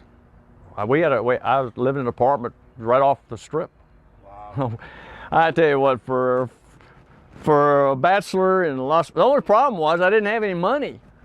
I had a red Corvette, and a third of my paycheck, and I mean 1/3 of my paycheck, was going to my car payment. But I had my little red Corvette. I mean, I was a fighter pilot. You know, you got to do what you got to do. You know, you can't drive old junk heap around. That was, and of course at that point, it was everything Nellis had ever been, because Vietnam was full board, and so everything we did, and we flew when I was learning to fly. I mean, they were pushing, and we were getting really aggressive. We were getting low. We were getting fast. We were getting demand. They were pushing us as far as we could go as students, because they had to get us ready, because most of the guys were going straight to Vietnam. And the 105 used to be, it was so complex and so fast. In fact, the final approach speed on the 105, on the single seat model, was 185 knots. Now that's basic, plus fuel, 5 knots per 1,500 pounds of fuel over 1,000. So you were coming down final about 190 knots. That's over 200 miles an hour. It's the fastest landing airplane we had in inventory. And at one time, you had to have 500 hours of tactical fighter time to get in the 105, because it was so complex, because it had terrain following radar. It had a fire control system that was extremely capable, but is also very complicated. And so a guy like me, back in the early days, I wouldn't have even been able to get a 105 assignment. But Vietnam changed everything, because then they needed to bring in fresh blood. They needed to bring up guys. So those of us that instructors felt could handle the airplane got to have the opportunity to fly it. It's the best thing that ever happened to me. Actually, my whole class got orders to go to Yokota Air Base. And we all thought, well, gosh, I thought we were going to war.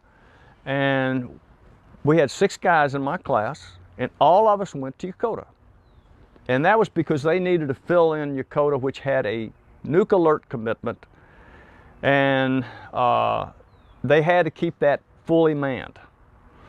It's the best thing, once again, that ever happened to me, because when I got over to Yokota, I wound up in the 35th Squadron, and there was a captain there by the name of Robert Spielman, called him Spiels, and he was sort of a country guy also, in terms of he liked to hunt and fish.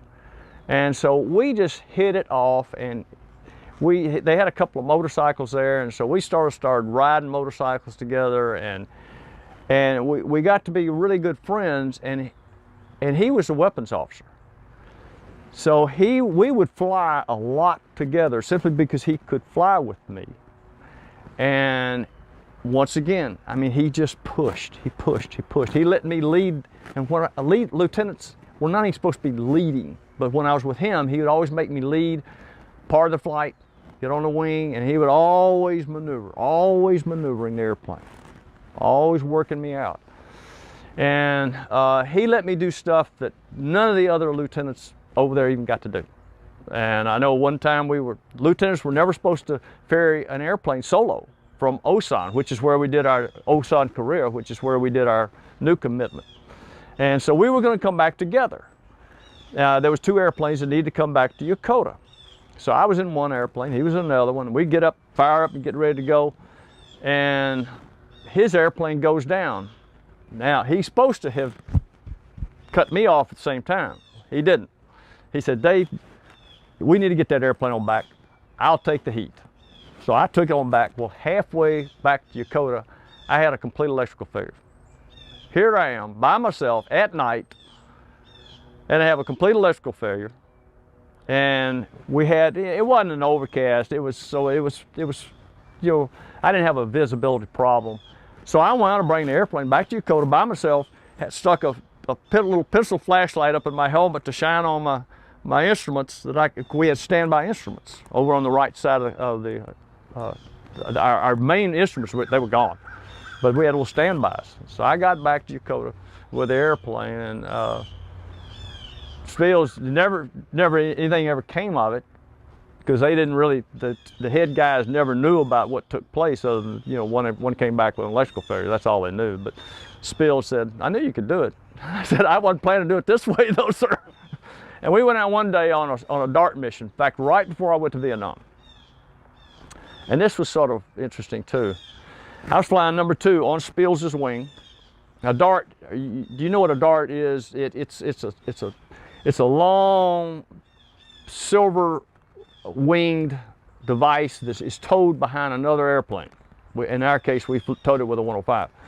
And they would let the dart out, and then when he starts a turn, he'd clear you in, because he wants to be out of the line of fire. You'd be off to the, for instance, like on the right side, he'd start a right-hand turn, so he's clearing. Well, then you shoot it, you come in, roll in on this dart, and you shoot at it to you know, learn how to air-to-air shoot. And it's hard, it's not easy, it's not a real big target.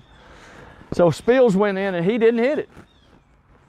And so I came in and blew it away. I come off and get on his wing. We had 2 other guys, and one of them was the 5th Air Force, one of the colonels.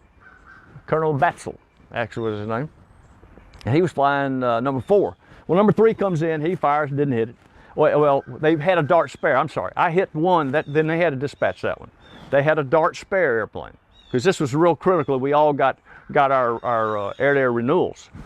And so they brought in the spare. So number 3 goes in, he didn't hit it. Number 4 went in, and his gun jammed, so he didn't hit it. And so Spill says, well, we still got a dart. I'm fired out. Anybody got anything? And so I waited, because I'd already got a dart.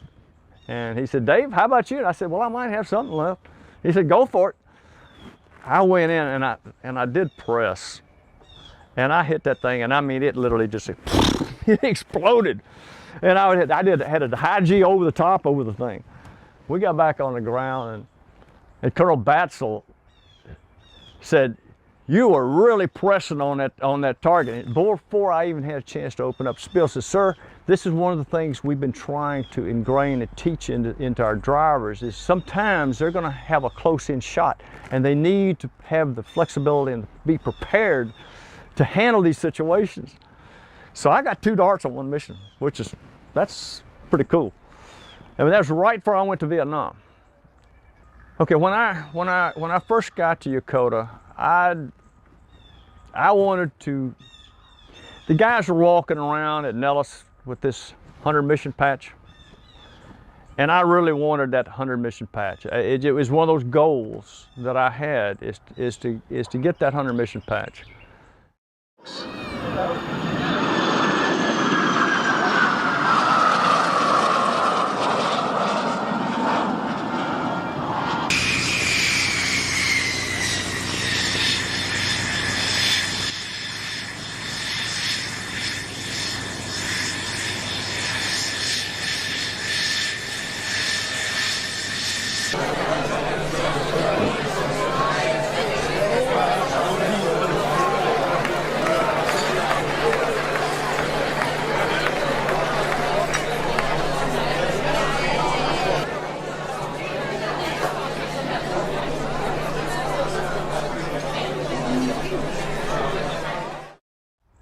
So when I got to Yokota, I went down to personnel, and I volunteered for Southeast Asia. And I didn't have a clue at this time. I was the only one that had volunteered to go to Southeast Asia. So in May, I think it was April or May of '67, and like this was right following those DART missions that I had. They got an order to send 5 guys TDY from Yokota to Takhli Air Base to fly combat mission. I was just a lieutenant, and I was the first one called up because I was the only one with a volunteer statement. And so then, you know, of course, there's a lot of guys who wanted to go. They just hadn't thought about putting in a volunteer statement. And so, anyway, they filled up real quick. So 5 of us went down, and we went to Takhli, and I wound up going to the 357th Squadron. It was the 355th Wing at Takhli, and the 357th Squadron. And got to fly with some really, really great guys. And then this is where the rubber meets the road, as the saying goes. And once again, this is where my 6 months of experience with the 105 really, really, really paid off. Because I knew the airplane extremely well. Because like I said, Spiels had pushed me. So I was able to assimilate into that role pretty quickly and effectively. Nobody had to worry about where I was. I was always going to be where I was supposed to. I was going to do what I was supposed to do. And because I knew the rules and I knew why the rules were there. And that's part of the training that I had gotten. And so started flying. The first 10 missions you fly, they get you easy missions, the lower route packs, or I even had some Laos missions, which we weren't in, but I had some Laos missions anyway. Dang, those Blue Jays are really raising cane back there. Then you start flying Route Pack 6. Now, Route Pack 6 was not a friendly place to be because they had more guns, missiles than anything, from what I've been told by the old heads, that we ever faced. And the flak sometimes would really be horrendous. But one mission, it was sort of interesting, actually, because when I first started flying the Pac 6 missions, the guns were quiet. So I couldn't believe it. You know, we'd roll on the target. I was expecting all this stuff to come up, nothing. And then July, I think it's 4th or 5th came along, and we're going against Kep Airfield, and I'm flying, I think in the second flight. Bob White was leading. He flew with our squadron actually, and he was leading the force in against Kep Airfield, which is on the Northeast Railroad, which is northeast of Hanoi. That's why they call it the Northeast Railroad. And anyway, we roll in, and all of a sudden I see something I hadn't seen before, and these red streaks were going by my cockpit. And it took a little bit for me to realize that's flak. It hadn't gone off yet. That's the flak going up. And then this horrendous explosion took place right underneath me. And I mean, it literally, I'm in a 45-degree dive, and I was doing 550 knots. It literally, it was like somebody took you and hit you in the back as hard as you could. And it's just, I mean, the whole airplane just completely just moved, and it rolled me upside down. Here I am going straight 45 degrees down at the ground, upside down now. And I thought I'd been hit. I mean, there was no doubt in my mind that I'd been hit. And I checked my gauges real quick. And this is where, knowing the airplane, everything felt solid. And so I kept the roll going, and I rolled it out. I checked the gauges real quick, and everything was still in the green. And so I continued, I dropped, came off the target, and I looked up and I saw a sight that I'll never forget.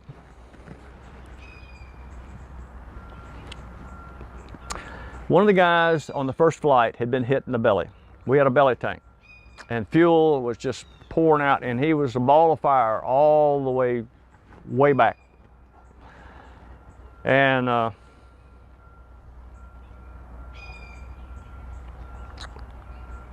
Give me a second. Anyway, I pulled up beside him, and he had a real high angle of attack, was climbing, and this fire was just pouring out of the back of his airplane. I pulled up alongside of him, and I didn't know for sure who it was, but I said, I'm out here to the left of you. I'm out to the left of you. You've been hit. Lower your nose. You got too high an angle of attack. You're going to lose it. Lower your nose. And the nose came down a little bit, and he said, it's getting sloppy. I heard him say it over the air. And I said, try to head a little bit, bring it over to the left more. And he said, I can't hardly see, there's too much smoke. I said, roll a little bit left, roll left. Trying to get him out to the sea. Try to get him out where he could have a chance maybe to get out of the airplane. And he sort of rolled, but then he said, I'm starting to lose it, I'm starting to lose it. And I said, well, don't get out of it before you lose it, because what would happen if you got an angle of attack in the 105, if you got a high angle of attack, the nose would just slam down like this, and then when you punch, you're off the seat, and that seat comes up and hits you, but it can really hurt you bad. So I was trying to keep, it was obvious he was going to bail out. So I said, get out of it before you lose it. Well, so anyway, he leaves the airplane. So I went back, I joined up the tanker, get home, and the crew chief, of course, they'd come up on the airplane and say, how'd it go? And I said, well, check the belly. I might have taken a hit. And he checked it. He said, yeah, there's a hole in the bottom of the airplane. And after that guy had gotten hit, 2 other guys got hit. So we lost 3 guys on that mission. And the guy that I tried to help was Ward Dodge, and he was basically my mentor when I showed up in the 357th Squadron. He's the one that taught me how to fly combat.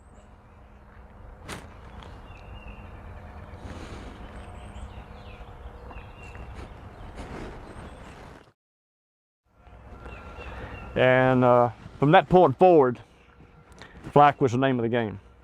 And we had a lot of it, lost a lot of guys. In fact, the 105 community on the D model was a single seat version. We lost half the fleet of D models over there. And that just came to be part of the game, and you dealt with it. That's what you do. When we started flying, you got to remember, it was a graduated process. And so the higher ups, I don't know whether this part of it was the military side or the civilian side, but they divided North Vietnam into what they call route packs. Starting from the DMZ, which was the dividing point for South Vietnam and North Vietnam. They started working their way north. Route Pack 1 was right there north of the DMZ, then 2, then 3, 4, 5, and 6. 6 was the entire Hanoi, Haiphong area. They further divided Route Pack 6, which was absolutely the worst place to fly, into A and B. The Air Force had A and the Navy had B. So ours was 6A missions, for instance. When we get a frag, the frag would be the orders for the next day. It would always have 3 targets: primary, secondary, and alternate. It was sort of funny, because we were starting to get frags that come down 6A, 6A, 6A. So no matter what you did, you weren't going to get an easy one out of it. You were going somewhere up in Hanoi.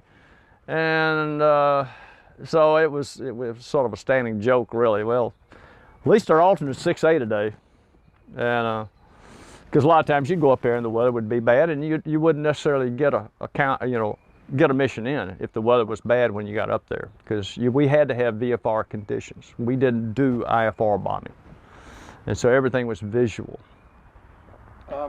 But Hanoi, Pack 6A, obviously, like I said earlier, that's where the guns, the missiles, and the MiGs were operating.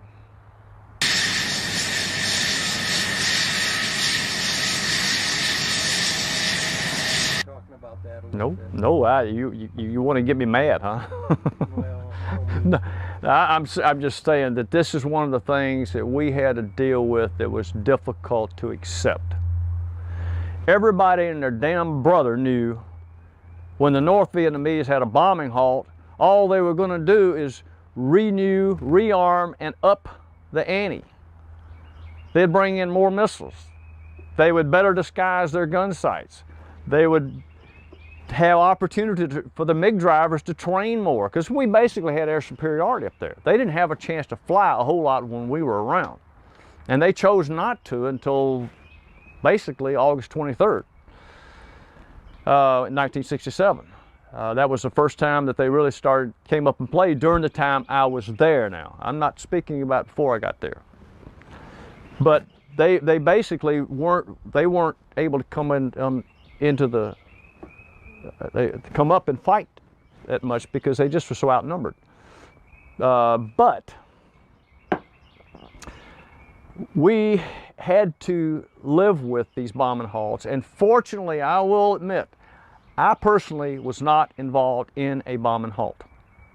The bombing halts took place before and after my time there, so I personally wasn't one of those that could really throw up the anger from allowing them to build up while I was sitting on the ground waiting for them to finish building up, then be told to go back up there.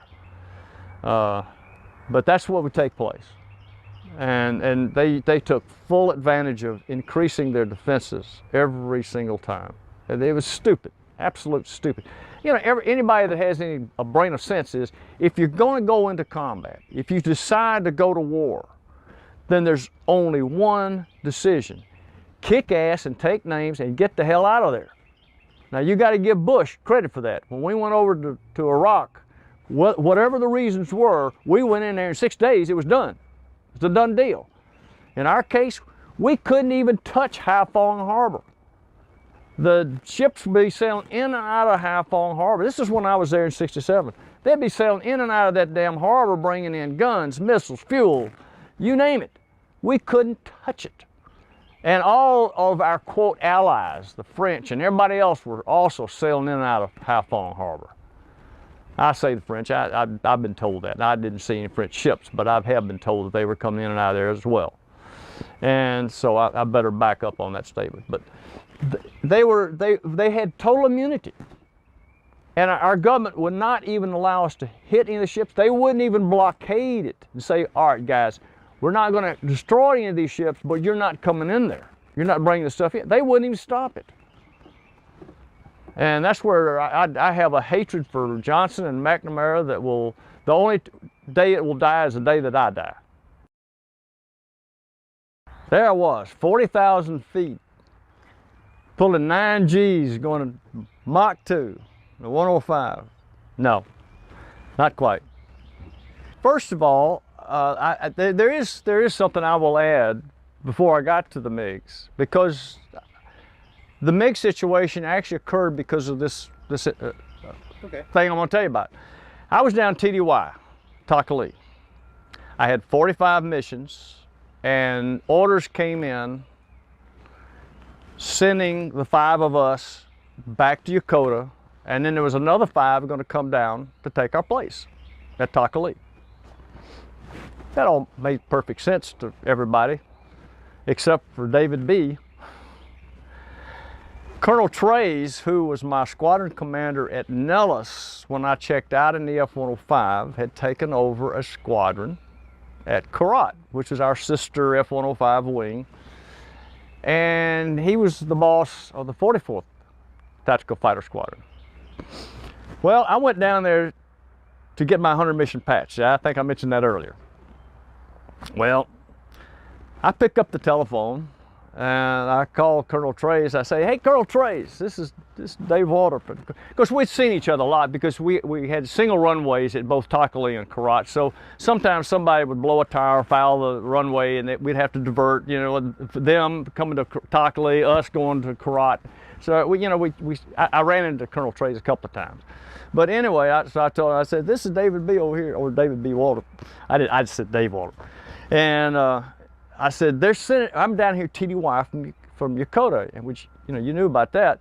And I said, well, they're sending me home. I want to stay down here and get my 100. Do you need any experienced driver? I got 45 missions, 30 of them in Pack 6. And he said, get your fucking skinny ass over here. I'll take care of the paperwork. Now, you're going to have to edit that, but that's just what he said, and I'm not going to change it. And so I said, yes, sir. I packed my bags. Nobody had a clue what I had done. I didn't tell anybody because I didn't even think about it. He was going to take care of the paperwork. So, because they were giving us a leeway, a little bit of time, you know, between leaving Thailand and getting back to Yokota anyway. So anyway, I packed my bag and I hopped on a C-130 over about 100 miles to the east of me, and I land, and I started flying the next day. And the only thing is, as I found out later, Colonel Trays hadn't taken care of the paperwork. So I'm over there without orders, just flying my ass off. And I mean, I started flying immediately because he had lost some guys, and then some guys had finished up and got their hunters. So he was short-handed, especially experienced drivers. And when you, like I was mentioning earlier, our frags were starting to come down 666. So that's where we were going. And you don't want to take a brand new guy into Hanoi because, my gosh, anything in the world can happen. And the rest cap, if somebody gets shot down, knowing who to call, how to rest cap the guy, who to stay over him, who to go hit the tanker, and cycling. So there's a lot goes on a rest cap. And first of all, in the Hanoi area, generally, you're not even going to do a rest cap. That's the hard-hitting line on this whole thing is, if you're in the Hanoi area, nobody's going to be able to come in and pick you up. If you can get out to sea, if you can get out to the west, to the mountains, to Laos or someplace like that, yeah, then we try to get you out of there. And I've been involved in a few of the rest caps myself. But that's why you didn't want a brand new guy just in the theater going downtown Hanoi, because there was a lot going on up there. I mean, you got to be flying your airplane. And so anyway, I immediately started flying and full tilt Hanoi as soon as I got to Korat. And then, of course, the first thing Colonel Drays did with my background, he made me a section leader, which is I could fly 3 and 4, lead for 3 and 4. As soon as I walked in the door, in fact, my very, very first mission was the first strike on the Demer Bridge. He put me as number 3. And then we got on the tanker, and lead, which was Major Bill Rate, I think it was, he couldn't take gas. And Major Rate said, Dave, you got more experience than anybody else in the flight. You got to lead. My very first flight at Korat, I led a flight downtown Hanoi. So that's a lot goes on when you're a lead. But anyway, what I'm saying is I was a section full-time. And so August 23rd was perhaps, and this will take a little bit of time to describe this because it really was the most involved and complicated mission that actually I flew in the Hanoi area. We were going against a big railroad yard, which is right across the Red River from Hanoi, right across the northeast side of Hanoi was a railroad yard called Yen Vinh Railroad Yard. There's a big target, so we had our typical 4 flights of 105, a flight being 4 airplanes, for those of you that are not familiar with that. So a flight is 4 airplanes, so we had 4 flights of strike aircraft. They're all single-seaters, and so that's 16 airplanes. Then we had a flight of Weasel airplanes. They come in and snoop out the missiles, the radars, and that was a flight of 4. So we had 5 flights of 105s up there. Well, it was such a big target that the Air Force also attached 2 F-4 strike flights from Ubon of F-4s. And they got behind our flight. So we had 6 strike flights coming in on this target. Now we all come in pretty much together because we had what they call these WIZZs, these devices that would help blank out the SAM missile radars. So we all came in together in a what they call a pod formation back then. Then Robin Olds, a flight of 4, was flying MiG cap to keep the MiGs off of us. And up to this point, like I think I mentioned earlier, there hadn't been any MiG activity to speak of. So we're heading up there, and we drop off the tanker, which you refueled when you're on a PAC-SIS mission. You always refuel going in and coming off. So you got pretty proficient at refueling airplanes. You can do it almost in your sleep. And so whereas we're coming up there, we had some Snoopy airplanes out off the coast that had what we call them Big Eye, and they had radar coverage of North Vietnam, and especially Hanoi when we were going in. They started calling bandits, bandits, bullseye. That means MiGs taking off Hanoi, bullseye being Hanoi. MiGs are taking off in the Hanoi area. So I said, whoa, something different. And so they start tracking them, and we're coming in that afternoon from the west. Sometimes we'd come in from the ocean, the Gulf, and most of the time we came in from land over on the Laos side. And we were coming over from Laos that day. So we came up, there's a big ridge called Thud Ridge, which basically ran southeast, northwest, and it ran toward Hanoi, and it almost pointed right at Hanoi.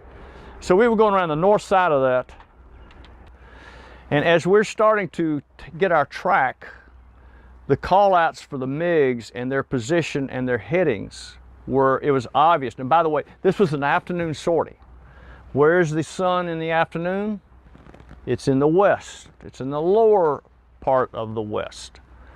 And what the MiGs were doing is they were going out to the west, then they were going to turn and come in out of the sun where we could not see them. Then that's that goes all the way back to the earliest combat airplanes, is you always try to come out of the sun if you're going to attack somebody. And that's what they were doing. They were MiG-21s, and so they came from the west, and so the force commander, I can't remember his name right now, who was leading the whole force in, he said, Robin, make sure you keep those guys off of us. And Robin says, we're working and we're trying to find them right now. Well, this is one of those cases where the MiGs won out and they came out of the sun. They were doing 1.2 Mach. Now that 1.2 Mach is 1.2 times the speed of sound. Speed of sound being 760 miles an hour at sea level. Now at altitude it's less, so they were probably doing close to, maybe 600, 700, 800 miles an hour. So they're moving on, and if you look at a MiG-21 head on, there's not much to see. It's a very, very small profile. The wings, the intake, it's not a lot of airplane if you're looking at it head on, so they're very, very difficult to see. And they did it right. I mean, these guys, they did it right. I gotta give them credit. They came in, they launched off 2 of their ATOLs. An ATOL is a heat-seeking missile, just like our Sidewinder. Same deal. And they knocked 2 F-4s down right behind my flight. Remember I said something about luck? And they were right behind my flight, and had they not been there, who knows? But they caught the brunt of the MiGs, and they knocked 2 of them down. And so now we got mayday calls, beepers. When you bail out of an airplane, or bail out, you don't bail out, you eject. When you eject out of an airplane, you got this beeper that goes off. It sort of makes it sound like a whoa, whoa, whoa, whoa. And you can hear it over guard frequency, which everybody monitors. So we got all these beepers going off. We got mayday calls, you're on fire, get out of it, and all this stuff. All this crap's going on. We're still heading for the target. We ain't got there yet. And so Robin gets tied up trying to help these guys. And of course, you're not, like I mentioned earlier, there is no rest cap in the area we were now in. You just don't even, you're on your own. Because the helicopters, they can't get in there. It's just too heavily defended. So we press on. This is what you do. That's what you do. You don't sit there and just everybody say, oh, I'm going home. You keep on trucking, doing what your mission is. That's what we're paid to do. That's what we signed up for. And by the way, speaking of signing up for, every one of us flying fighters, we volunteered to fly fighters. And this was a big distinction between myself, ourselves, and the poor kids down in South Vietnam. They were drafted. They had no choice. They were sent over there to fight a political war, and they didn't have a choice about what they did. We all put our name on the line voluntarily. And I don't know why, that just was something I did want to bring out. There's two separate wars, two totally different wars. Our war was a air-to-air, air-to-ground war. It was a sterile war. We never saw faces. We never saw any blood and guts. We saw airplanes. We saw targets. Never saw a face. Those poor kids down there, different ball game. And I don't think anybody that's there, unless they've been through it, including myself, can never appreciate, what they were faced with. But getting back to my story. So we press on in. We're going into the target. And I think ours was the third flight. Because like I said, we were staggered at the back, and the flights are staggered like this. Lead would be here, second flight, third flight, fourth flight, like that. I don't know whether you get that on the camera, but otherwise, anyways. And that's why I said, if the F-4s hadn't been behind me, then I would have been in line for the MiGs that came in, or my flight would have been. I might have been lucky, I don't know. But we get in the target area, we're the third flight in, and I now have, about 600 hours or so in fighters, and I'm going in, everything is set, you check your radar, your fire control system going in, you always line up on another airplane just to check, get everything, make sure everything's working properly. And the 105 had the most sophisticated fire control system of any fighter flying in North Vietnam, period. It had the latest and greatest, and it worked terrifically, as I described on the Dart. That was a good example of it. It works, especially if you know how to use it and you're smooth. And as I'm turning in, and we're at what's called a push-up point. That's when you leave the cruise mode, and now you throttle up, and you're picking up to about 550 for your roll in. That's 550 knots, about 650 miles an hour, something like, whatever it is. And all of a sudden, I'm looking, you have what's called a reticle. It's projected up in front of you. And in our case, it's red rings with a dot in the middle. That's the pipper. The dot is the pipper, and you put that on your target. And so I'm just trucking along, everything's looking great, and all of a sudden, my reticle goes, and it's gone. And so I didn't think anything about it at the time, because we're about 15, 20 seconds from rolling. And the last thing in the world you're going to do is try to start screwing around with stuff and see if you can figure out how to get it back.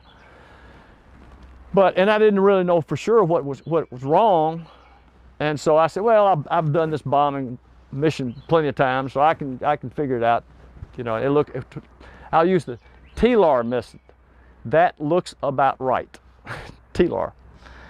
And so I rolled in, and sure enough, I used my TLAR, and I released my bomb. So I'm coming off, and we had pre-briefed to turn hard to the north for our join up, because you always operate as a flight for mutual protection, especially when there's MiGs in the area. And there were MiG-17s all around the target, but none of them posed a threat to us, so we didn't fool with them. Our job was to bomb the railroad yard.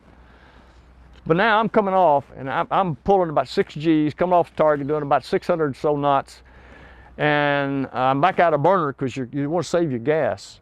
You don't want to, but I'm still doing 600 knots. 105's fast. That thing was just so beautifully fast. And I look up, though, as I'm making my turn to join up with the flight, and I see an F-105 heading west. He's got 2 MiG-17s right on his butt. The lead MiG is directly in trail with the 105.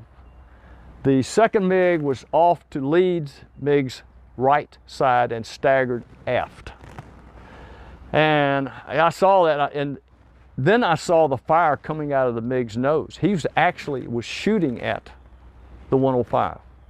And so I hollered out over the radio because I didn't have a clue who the 105 was. I just said, 105 heading west, you got 2 MiGs on your ass, do something. And he just kept on going. He probably didn't hear it, or he'd already switched over to a different frequency, which we normally did. We'd go to squadron common because there's so much chatter. If you're trying to join a flight up, it's really difficult with all that, because you can't talk over somebody else. So you'd switch immediately over to squadron common. So that's probably why he didn't hear me and I didn't hear him or whatever. And so then I made my decision. I had to go in and get these MiGs off his tail or he was going to be dead, or at least shot down. And so I hit what's called a panic button. There's a button over on the right side of the cockpit. And when you push this button, it cleans everything off the airplane except the outboard stations. And since I was flying number 3, I had a Sidewinder on my left station. Sidewinder, once again, is a heat-seeking missile that you can use in an air-to-air environment.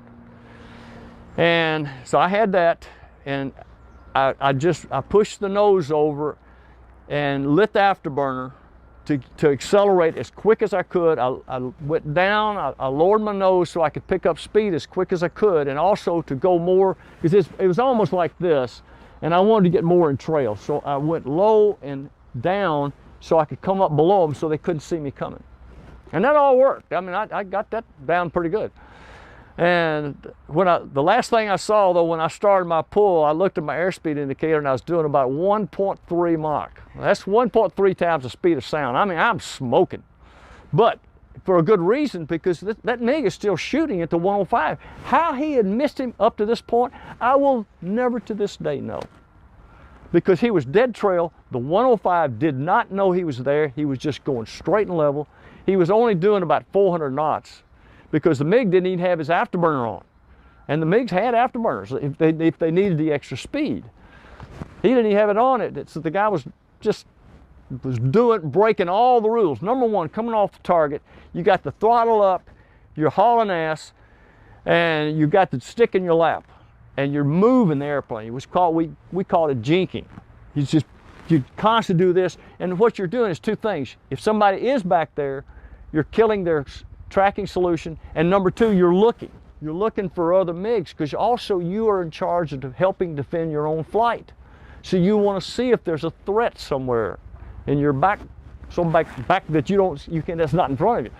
And so you're really looking hard. And so I came off that target. I was pulling 6.5 Gs, and doing this when I saw what was going on. So this guy's just going straight and level, the 105. So I come up, and my Sidewinder is on, and it's growling. Now, growling's audio means it's got to lock on to a heat signature. The heat is coming from the back of the airplane. That's where the engine exhaust comes out. So it's looking at a heat source. The lead MiG was so close to the 105, though, I didn't know whether the Sidewinder was looking at the 105 or whether it was looking at the MiG, which would have been great if I could discriminate, but I couldn't. And I didn't have my sight, damn it. And so I couldn't really, I didn't have all that working for me. And so I decided I could never live with myself if I had turned that Sidewinder loose and it had gone to the 105. I don't know what I would have done. I could never have accepted that ever. And so I turned the volume down on the missile, and I said, well, I got to go in with a gun. Well, remember earlier I was talking about that thing, that round thing with a pipper in the middle of it?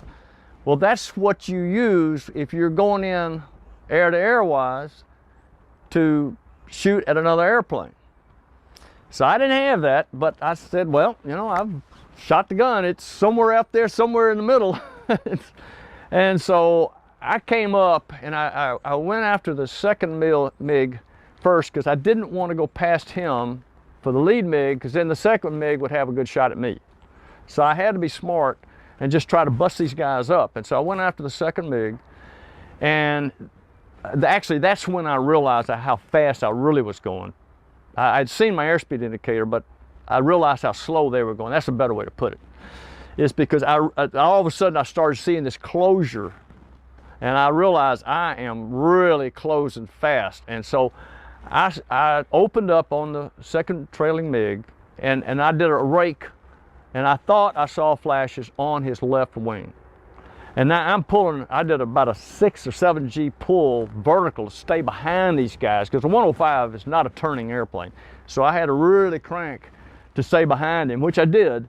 And I go up through a broken layer of clouds, and I'm sitting up upside down, just floating there like this, literally upside down. And all of a sudden, underneath this broken layer of clouds, out comes this MiG-17. Now this one had his afterburner going. That's the difference. The other two did not have their burner going. So I don't know whether it was one of those guys, another guy, or if after I came through and I got them off this 105's tail, then they lit their afterburner to get some speed. That may be what happened. I'll never know. Nobody will know. But I saw that, and so I said, oh my gosh. And so I pulled down, and I mean, he did not know I was there. So he's just driving straight. And he's trying to get his speed up. Well, he's dealing with a speed demon when you're talking about a 105, because we were the fastest thing below 10,000 feet and flying. And so I came right down on top of him, and I opened up, and the first bullets went right through the cockpit. Then started working down the side of the airplane. And I did not realize this at the time, but while I'm actually hitting the MiG, a 105 actually came between myself and the MiG. He was slightly low, but apparently I'm hitting the MiG right as he passes directly between us. And a drop around must have hit one of his tanks, because a big ball of fire comes out from this 105. But all the 105s got home that day. That was the best part of this whole deal, because you don't really, in our world up there, our environment, you really don't have a chance to ever save somebody else's life, because the opportunities. I mean, when you're dealing with flak and SAMs, there's nothing you can do. You can't go over there and help a guy with his airplane. You know, it's his ride, and there's nothing you can do to help him. So if you get hit by MiG or by flak or SAMs, then you're on your own. But in this particular case, I was able to get there, clean these MiGs off this guy's tail, and every 105 got home that day. And the only thing is, and this may be hard for some people to comprehend, considering the hostilities and the environment that we were operating in, we still had a code of ethics. There's probably a better choice of words. I don't have it at my grasp right now. But if I had had the sight that was working, and since he didn't know I was there, I would have probably gone for his engine or one of his wings. I would not have gone for him personally. And in fact, when I got back to Korat, the first thing everybody's seen the movie Top Gun. And you know, when the guys land on the carrier deck, everybody's around them, you know. Well, actually, I have a picture of that, and that same thing happened to me. But the first thing everybody asked, did he get out? And I had to say no, he didn't get out, because everybody respected the fact that he was another kid or guy who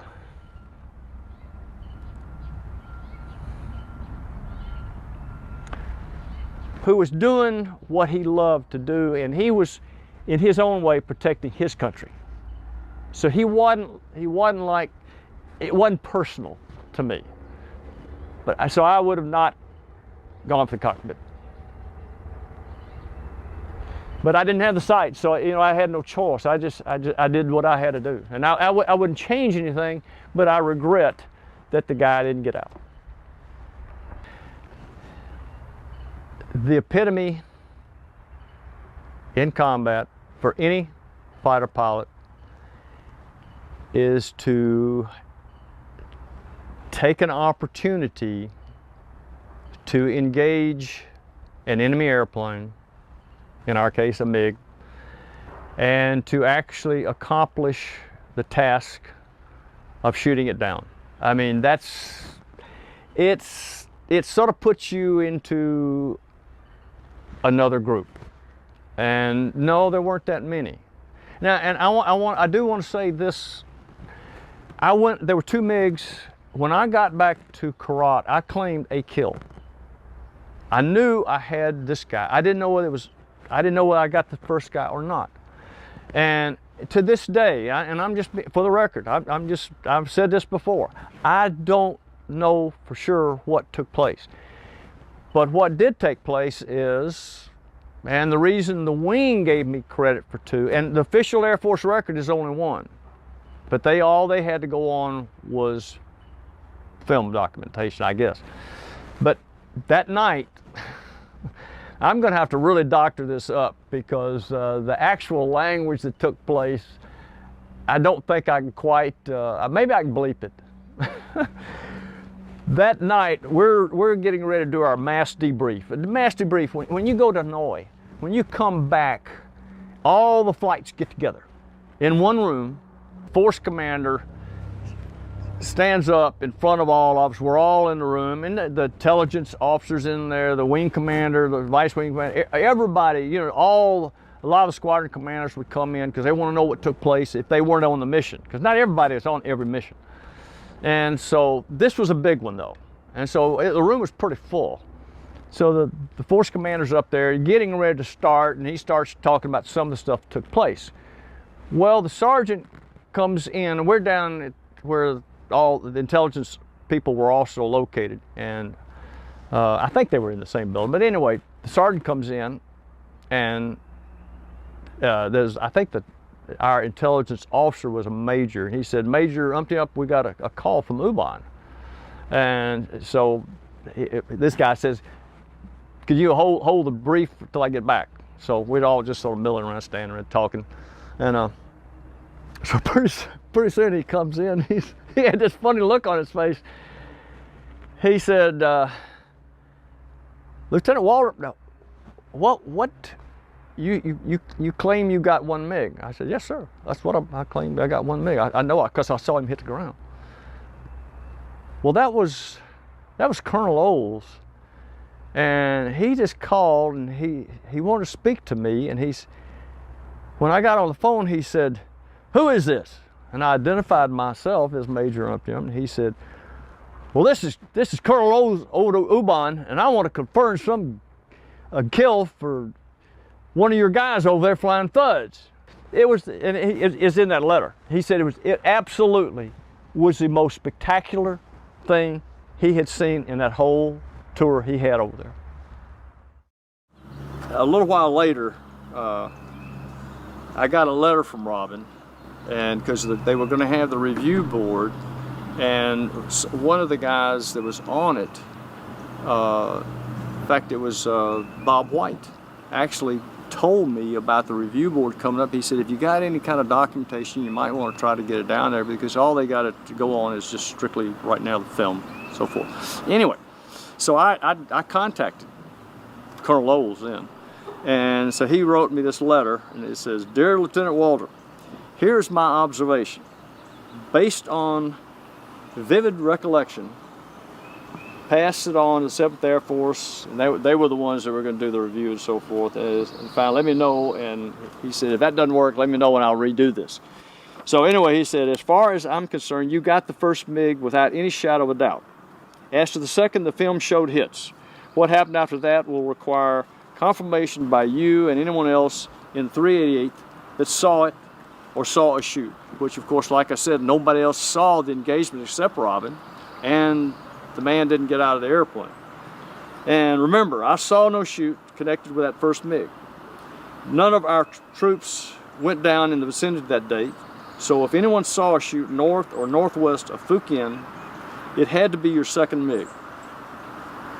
And may I say in passing, and this is the neat part, may I say in passing that the sight of your Thud hot on the tail of a MiG-17 shooting like hell and scoring hits was one of the most thrilling sights in my whole tour. You look like a shark after a minnow." By the way, after that, I wound up with a call sign. It was Shark, and I still get called Shark today. Shark after a minute. I couldn't help shouting at you, "Go get them, Thud, breach of radio discipline," I know, but it was a beautiful moment. All the best to you and good luck with the claims board. And it says, "Hell, we fighter jocks know you did it. Never fear and have fun in the F4." Because I was telling him that since we lost our Thuds at Yokota, that we were going to pick up F4. So that's where he was coming from on that. It's not a bad bird at that. Robin Ellis. I know he did not want to leave. In fact, I remember talking to him after I got to know him, and he said, "You know, I didn't really want to get my 5th kill because they would have pulled me, and I still had work to do." That's exactly the words he used. He said I still had work to do. He was the real deal. I mean, he was probably, and I will take nothing away from our leadership because we were lucky. God, I flew with some of the greatest leadership and commanders, and I think about the leadership we got in this country today up in Washington, and I think about the difference between those guys and the real deal, the guys that were leading us, that were actually feet on the ground with us. And when that's not really true, feet in the air. Those guys were the real deal as far as leadership. The guys, bozos in Washington, they don't have a clue. But he was probably, in really getting to know Robin after the fact, knowing about him through his peers, the people that actually flew with him, that were with him at Ubon, he was probably the finest combat commander that the Air Force has ever had. I think I could go out on a limb and say that, because not only was he the epitome of a jock, a fighter jock, he was a leader. When he walked in the room, there was no doubt who was in charge. You knew immediately who was in charge. And for those guys that got to fly with him, when he was in charge, they had that warm, fuzzy feeling. This guy knows what he's doing and he's going to take care of us. Like if he hadn't just been where he was, nobody else in my flight even saw me tangle up with him. I was solo as far as everybody in the nobody in the 105 community even saw what took place. He just happened to see it. So it's not something that and it happens so fast. These engagements don't last. I mean, in the movies you see these guys where they just go, "Oh, this is not." It doesn't work like that. Not in our environment with the fighters and the speeds that we were dealing with. Because first of all, normally anybody that would have had any sense would have boogied out of there.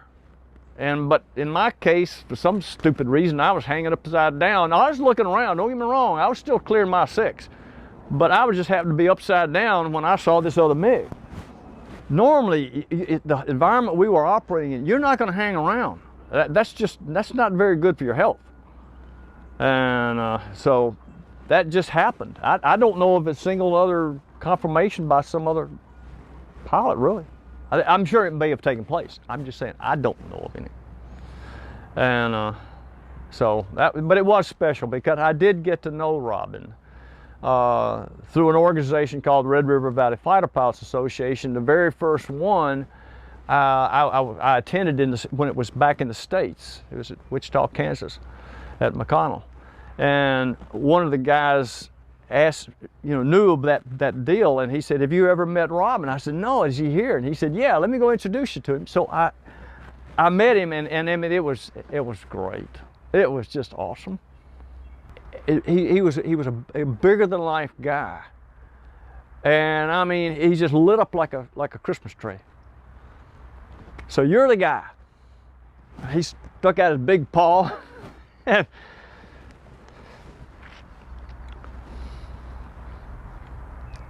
it's cool. And, but anyway, I got to talk to him several times, and then I got to know him through some friends of mine as well. And so, but he was really a super guy. I think he's probably the only guy that ever took on the President of the United States.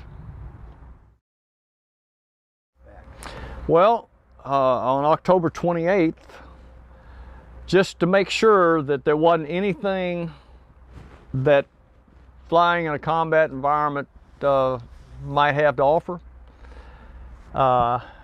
we took off on an early mission. We were going downtown Hanoi. I mean, as in 2 miles southeast of Hanoi on a target. And we took off before sunrise. The sun started coming up right as we were flying. We were heading to the east, so that means in a fighter, you're flying formation. Remember, it's you know, you got lead, 3, 4, 2. It's like that, and you're flying sort of a loose formation. You're not flying tight, so you just relax. But the sun's in your eyes. Well, when the sun's in your eyes, you really can't see any lights in your cockpit. And as a wingman, which I was flying off the lead because I was flying number 3, you know, I'm looking over there. I'm not looking at anything in my cockpit anyway. And so finally we get ready to turn south to join up with a tanker. Well, when we turn south, all of a sudden I see this master caution light on in the cockpit. And I said, where'd that come from? And so in the 105, you had the master caution light and you had a warning light. Well, this was a master caution. But then it takes you over to a panel that has a series of system lights. And one was lit up and it said all quantity. Well, when you take off, you're always above a half, more like 3/4 to full on the oil quantity. Mine was at a half because the light was on, it said oil quantity. Well, we have a gauge as well, so there's a lot of redundancy there. And so I looked down at my gauge and sure enough, it's at half. And so I called that out to lead and I said, I've got a master caution, it's saying oil quantity and I'm sitting on a half right now. And he said, well, keep an eye on it. If it drops, get out of here and try to get to Udorn, which was the closest base at the time.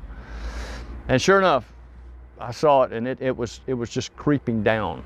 So I told him, I said, hey, this thing I'm losing this oil. He said, hey, head for Udorn, take 4 with you as a chase.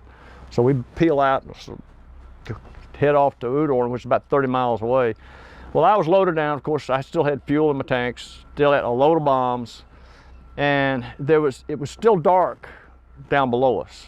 And so I could see a bunch of little lights from the villages and everything, and I didn't want to get rid of that stuff, and I needed to get rid of it because it's drag. I wanted to be able to stretch the range as much as I could on that airplane in case I lost my oil. And so there was a range of mountains that I told number 4, I said, I'm gonna head over here so I can get rid of this ordnance over these mountains, try to stretch my range a little bit. So I started turning, and it's like all of a sudden I started feeling this.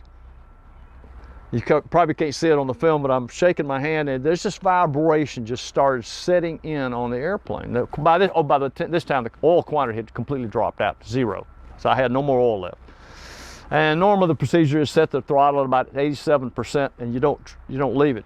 And that's where they say you're going to get the best range out of the engine when you lose your oil.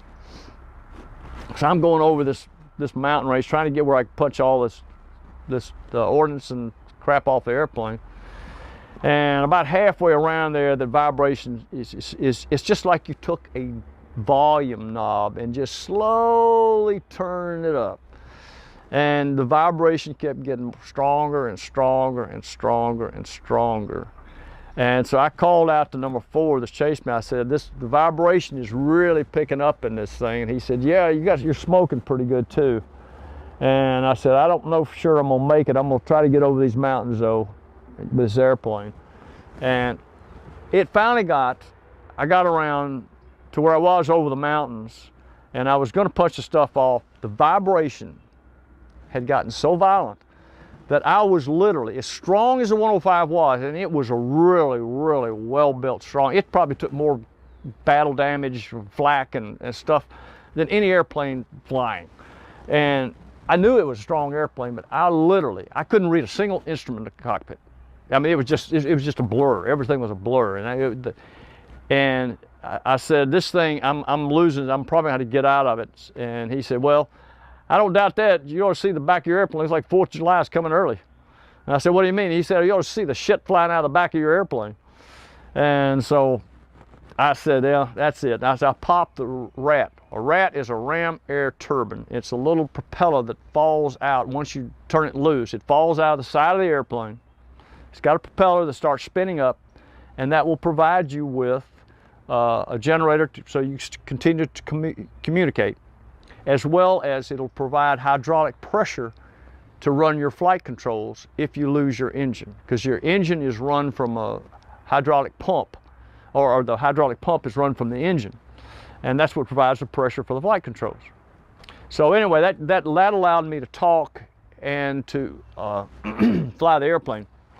So I said, I'm shutting this damn thing down before it comes apart, and I did. I stop cocked, and now I'm in the world's biggest, heaviest glider, and a glider in the 105 is like a rock falling, so you're not going to go very far. And so he said, well, make sure you get out plenty of time. I said, I'm going to get out about 10,000. And so sure enough, went down,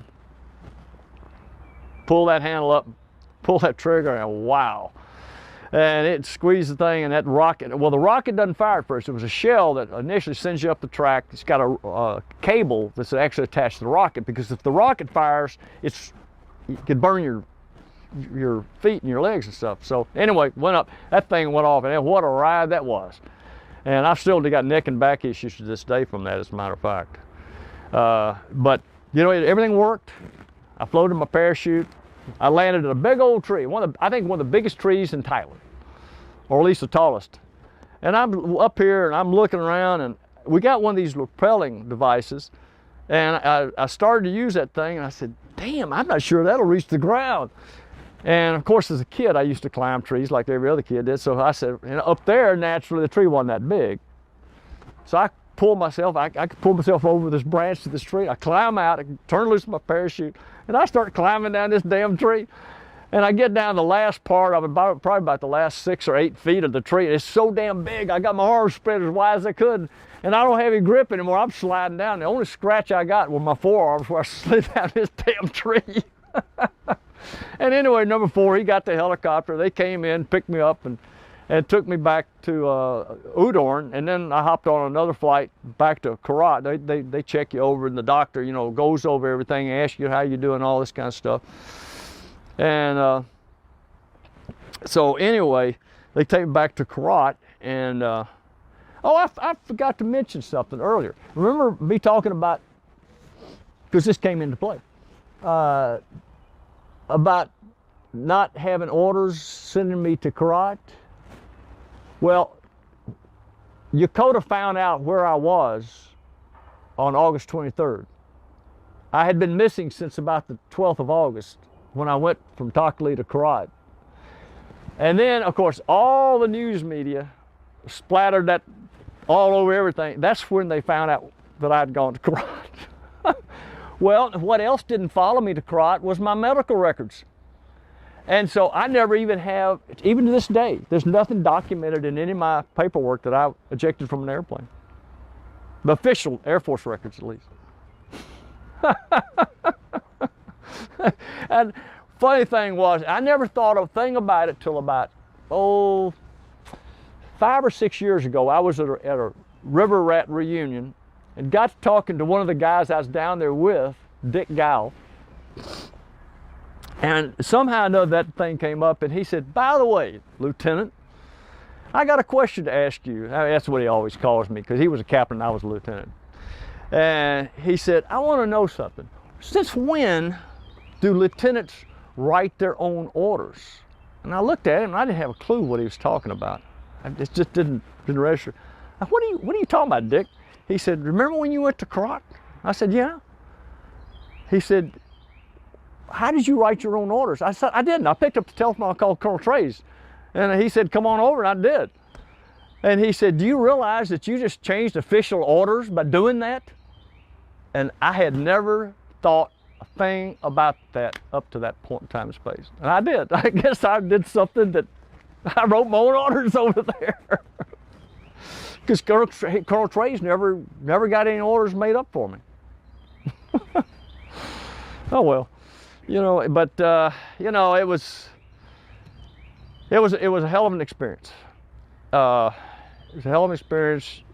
Working with the people I worked with is something I will never ever fail to remember and cherish. These people, these guys, just like the guys in South Vietnam, all of us knew it could be our day. that something wasn't going to go our way. But yet everybody put their boots on, everybody put their helmet on, they strapped that big beast on, started up, and away we went. And we did our job. And it was frustrating as hell dealing with the leadership that we had that wouldn't support us, that wouldn't allow us to win the war, which we could have done in a damn heartbeat. That leadership would not allow us to do it. Now I'm going to want to go one step further here.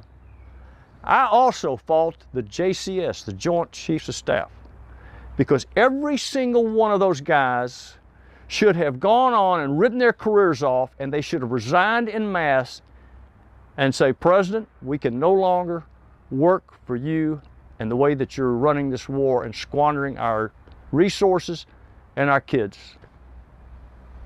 And I mean, I hold them responsible for not having the guts to stand up and say, that's it, we can't support you. If that had happened, that whole thing would have changed immediately.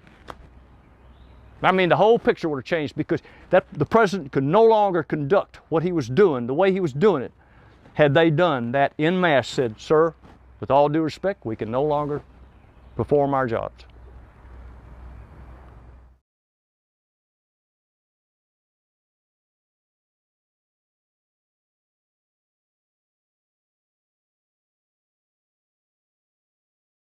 I grew up in Bremen, Georgia, about an hour west of here. Graduated from high school there. Came to Georgia Tech 1952. Met Pat Epps along the way. We graduated in 1956. I had been accepted for pilot training with the Air Force after ROTC, but was delayed for a year on that to go on active duty. So I worked for Lockheed out here in Marietta. And then in 1957, I entered pilot training down in Bainbridge, Georgia. I was very fortunate, flew the first group that flew the T-37. Went from there to Laredo, Texas, T-33, and got my wings. Came back to Moody Air Force Base flying F-86Ls. What put you on a track to go into ROTC and then into the Air Force? Is that something you wanted to do since you were a kid, or when did that kick in for you? Well, growing up during World War II, formative years, I heard about these guys, flying tigers, running around China, strafing trains and doing things in the big raids. And I thought that must be really neat. But I never thought I'd get a chance at it until I got to Tech and found out there was ROTC and that I could have a chance. And what made you choose Tech? Probably because of the football team right then. Plus, my next door neighbor was a ham radio operator, and he convinced me that if I went to Tech and got an electrical engineering degree, my future was secure.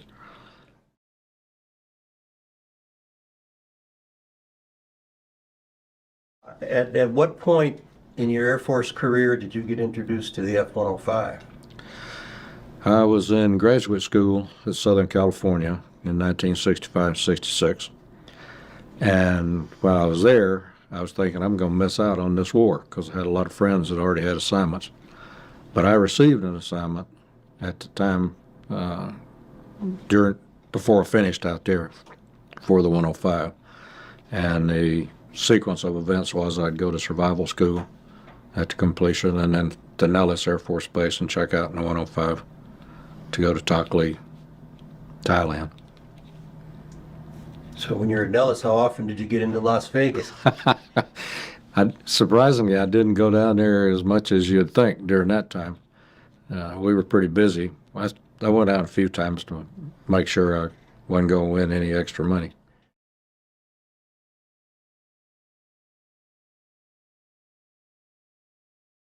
Tell me as much as you can remember about your journey to Vietnam. How did they get you over there? Did you fly an airplane over there, or did they ship you some other way? Just tell us about going to Vietnam and your first impressions of being there. Okay. I left from Fort Walton Beach, Eglin Air Force Base in the end of March of 1967. I flew commercially to San Francisco and then up to Travis Air Force Base, where I was on a military contract flight that island hopped to the Philippines, Clark Air Base, and I went through jungle survival school there for about 10 days. And then I flew again on a contract flight to Bangkok, and then on a military airplane, C-47, the old Goonie bird, up to Takhli. And what do you remember about stepping off an airplane for the first time? And I had a very memorable introduction.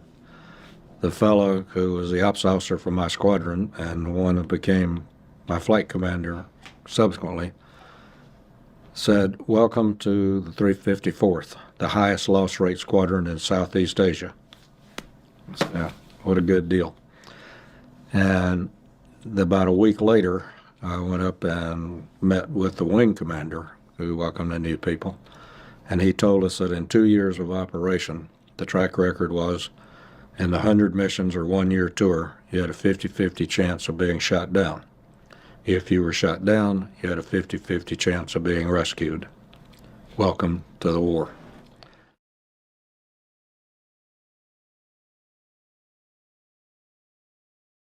You know, most pilots are in love with the airplane that they flew, but some of those loss rates had to do with the airplane you were flying, correct? The loss rate, I think, was primarily the mission. But backing up, when I was in graduate school and we knew people were getting assignments, I had volunteered or indicated an interest in every airplane in Southeast Asia except the F-105. And that was based on a briefing from Colonel Yeager when he was head of the test pilot school. He described it as an electronic monster. Can't understand why the Air Force wasted their money on this thing. So I was not particularly happy when I got my assignment. But by the time I checked out in the airplane and started flying it, I started to really like it. By the time I left to go to war, I won't say I was in love with it, but I was proud I was flying it. And the more I flew it, the prouder I was. But our mission, since we only flew in North Vietnam, made us extremely vulnerable. We didn't have much, milk runs. Maybe on a bad weather day, you'd do a recce down in Route Pack 1 north of the DMZ. And that was pretty easy, but I was on my 47th mission and 31 of them were in the Hanoi area. I'd already beaten the odds 2 or 3 times.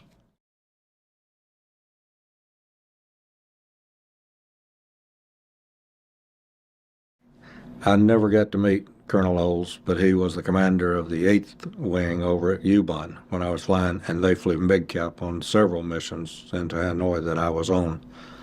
But I did not meet him personally until after the war.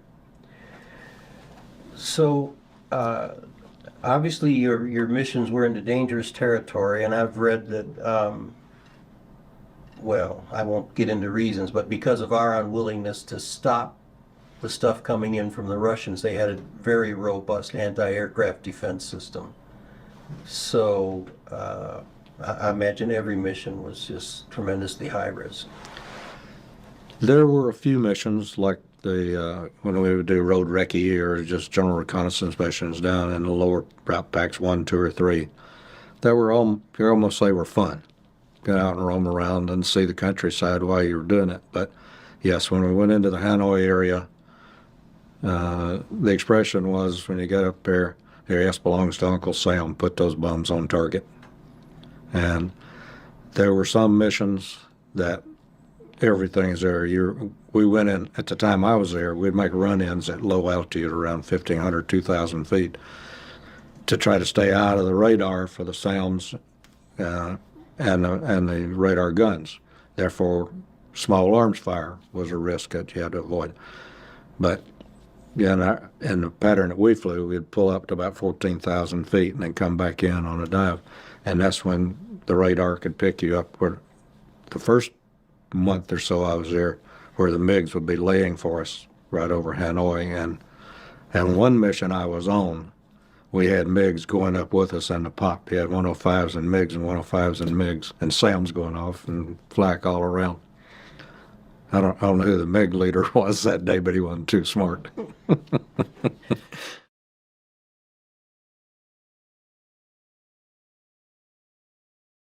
Oh, you could almost watch a gauge drop. I used to laugh. Said, put your hand on the floorboard, you could feel it going by.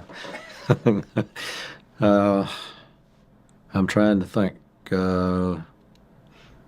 Typical fuel consumption was probably about 3,000 gallons or pounds an hour. The afterburner jumped to a little over 6,000.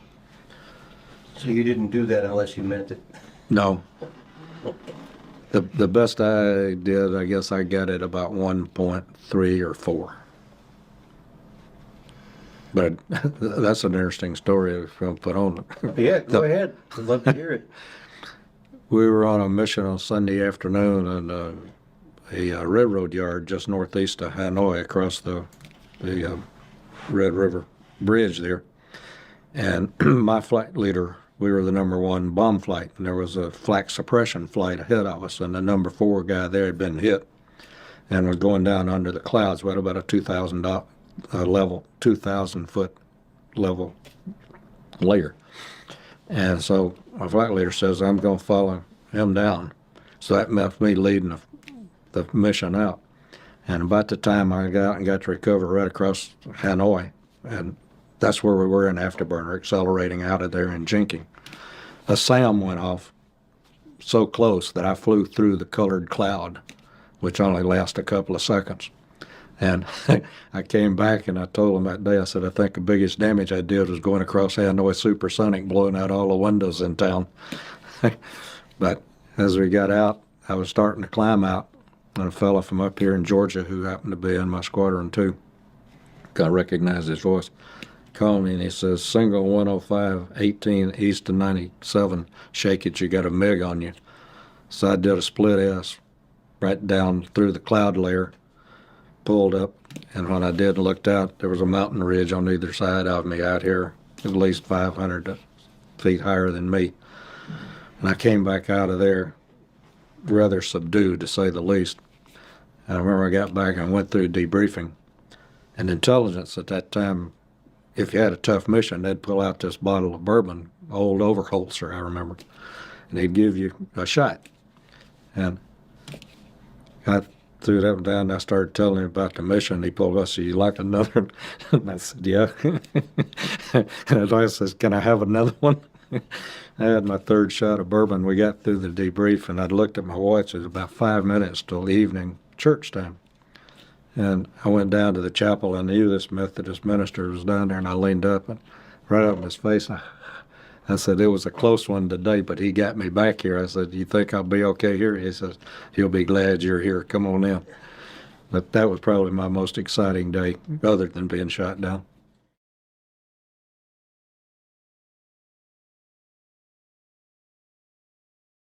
I guess a day you probably don't enjoy talking about, but I hope you will, July 5th, 1967.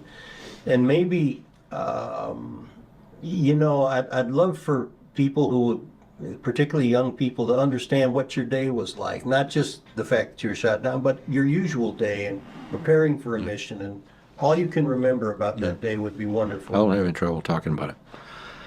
July the 5th, 1967 was obviously a very special day, and 2 or 3 things led up to that, in that I had just been appointed or signed as the executive officer of the squadron, and we were having an inspection. We had a new commander.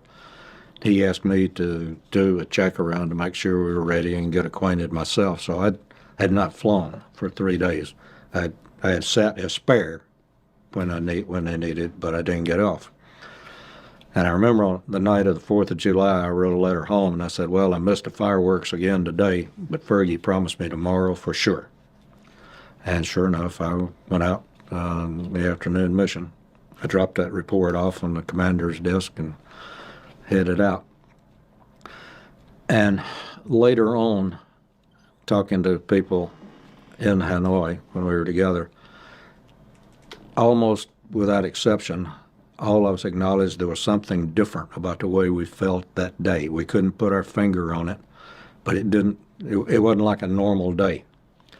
And I kept trying to think the whole time, what have I forgotten? What did I do or not do, or what?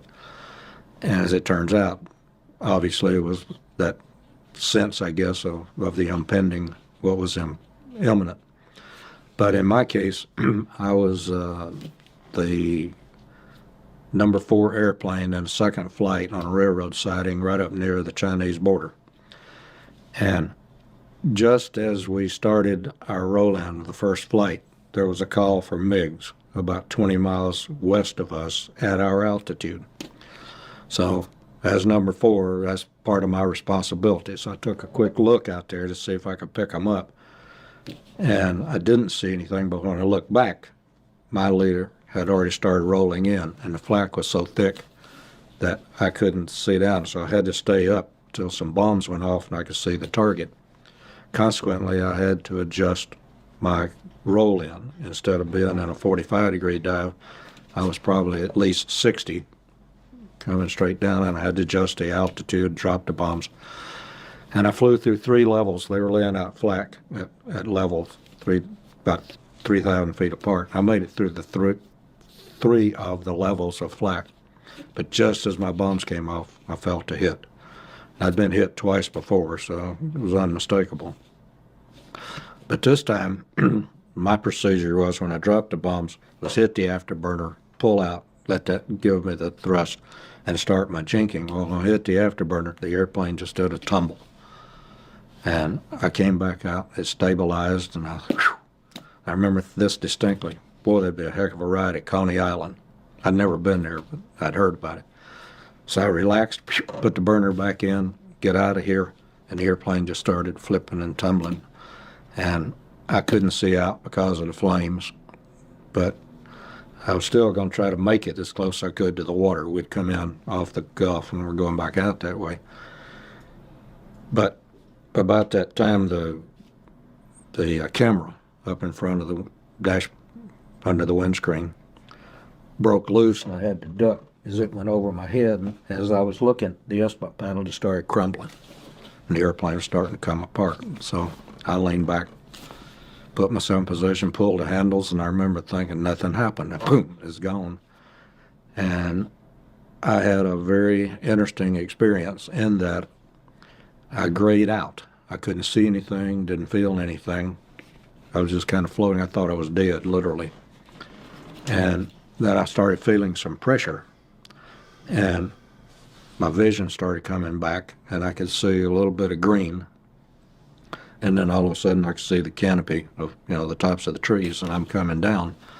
And I looked up to see if the canopy was open, and it was just starting to blossom. And I reached up to get it, and when I put my hands on the risers, they collapsed. I was sitting on a log on the ground. And that all took less than 2 seconds, because had those automatic systems that got me out, pull to shoot, not worked, I wouldn't be here talking to you today. I figure I went out inverted in negative G's and probably maybe even ejected toward the ground. I don't know. No idea. But somebody up there was looking out for me that day again, like the day that over Hanoi supersonic.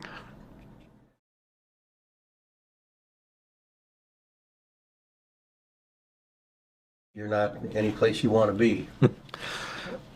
Well, the first thing, obviously, that I did once I was on the ground, sitting on the log, my emergency beeper was going off. Get that off so I can talk. But I couldn't get up to it. I couldn't get it cut off. I didn't think. I realized after the fact that I had, because 2 others had been shot down, and their beepers were the ones that were going off, blocking things. But I made an immediate call. Told them I was down safe. I'd check in an hour. That's really optimistic. But sitting on the log looking down was kind of ironic. I looked down and looked at the tree. This is just like North Georgia. Those hills, same kind of scrub trees and pine tree and running around the ground, gravelly. Then all of a sudden it dawned on me, these ain't going to be friendly North Georgia mountaineers. Everybody I see now may be looking to kill me. So I started trying to get rid of stuff. My chute was caught in the trees. I couldn't get it down. My survival kit that comes out separately had banged down, and I couldn't get it open. But I could get the side open that had the jungle hat with a mosquito net and a bottle, 2 cans of water. And I pulled out the water, stuck them in my flight suit, put the hat on, threw my helmet down the hill, hoping that would make them think I'd gone that way. And I started up the hill, which was the instructions or recommendations from survival school. And as I got to almost to the top of the hill, and I could see a path out here that I was going to go to it, I hesitated just long enough. I think actually my G-suit got caught in some brambles and kept me from pushing these bushes open, and a Vietnamese ran across closer than 4 feet away. The only thing, he was in a hurry or didn't look my way. So that caused me to look around a little bit and the path, and then I saw these field wires across the way. When I leaned up and looked, I'd come down right in the gun ring. There was a gun sight down here about 100 yards and another one over here about 100, 150. And so I reconsidered my actions at this point, don't get too carried away. But I managed to get across that path without leaving a track with the boots. And I thought if I got over on the other side and down the hill, I could hide out for that hour and check in and maybe get picked up, get out of here. And I didn't realize when I got across, all the brush was over here. I was in grass, maybe a foot, foot and a half high. And when I got to the edge and looked down, it was a drop off into a bog. I wasn't going anywhere in that direction. So I sat down and opened one of the cans of water. And at that point, I was so thirsty, I didn't think there was enough water around. I took 2 sips, and I thought it was going to come out my ears, all the psychological, the shock effects. But I managed to drink it, forced it down, threw the can away. And about that time, I heard voices were gathering up over here along the trail. And they were pointing and talking. And I'd heard some shots and hollering back and forth. They'd obviously found my parachute and helmet. And so they'd eliminated that side. They just really were going to come over here. And they did, and they came out. And I did this and tried to get anything white out of sight and hide down. But it turned out I wasn't going to hide under anything. They walked up and tapped me on the shoulder and welcomed me to North Vietnam.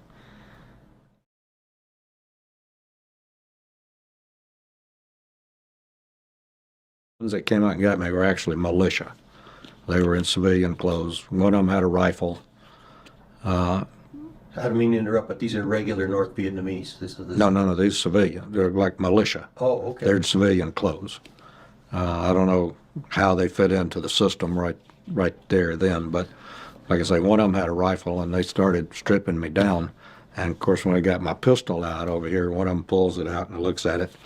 And I don't know why, it was just a sixth sense. I just happened to glance up just as he was starting to come across and hit me in the head, and I ducked and missed him. And the guy with the rifle leaned across and hit him with a butt in his chest and knocked him back. And I remember thinking, you and I are going to be friends. I don't know about the others, but I like you. But they packed me down. Well, they started me, took off my boots, stripped out everything out of the flight suit. One amusing thing, I carried a half a pack of Salems because we'd been told that Ho Chi Minh liked those, and if Ho Chi Minh did, most everybody else probably would. And I carried some Winston cigarettes too. They pulled the cigarettes out, looked at them, crumbled them up, and threw them away. And I said, well, so much for intelligence. But they started walking me, and I realized if I walked very far barefooted, my feet were not going to be in a condition to do anything else. So as we started down the trail, I started watching, and I saw a root coming up, and I hooked my foot in it and fell over and convinced them that I'd hurt myself. And I got them to carry me all the way down the side of the mountain.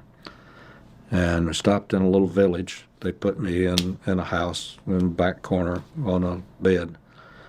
And I was there, I'd say, between 30 minutes and an hour. And he came in, tapped out, and walked back out. And I got in this, I called it a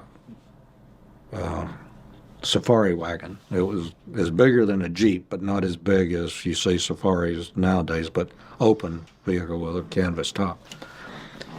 And they put me in the back seat, one guy on each side. They're holding my arms like this, so I wasn't tied up.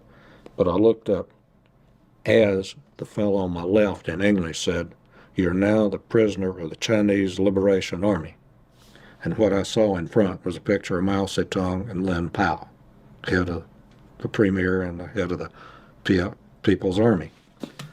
And I couldn't put my hand up and do the Marine salute, but I said something, well, okay, you really did it to yourself this time. Because I figured I was gone to China because we were that close to the border. I learned over the next 24 hours that that's why the gun sights were so good down there. The Chinese were running them all. And what we had rolled in over, literally, that got us was what we considered probably the best gun sight in North Vietnam. Of course, now I knew why. And later, in '79, when Deng Xiaoping came to this country, he acknowledged that they had 300,000 regular troops in North Vietnam for the war. So that's what they were doing. And it was also why we had been briefed about 2 or 3 weeks before that there would be no attempted rescues in the buffer zone right up near the border.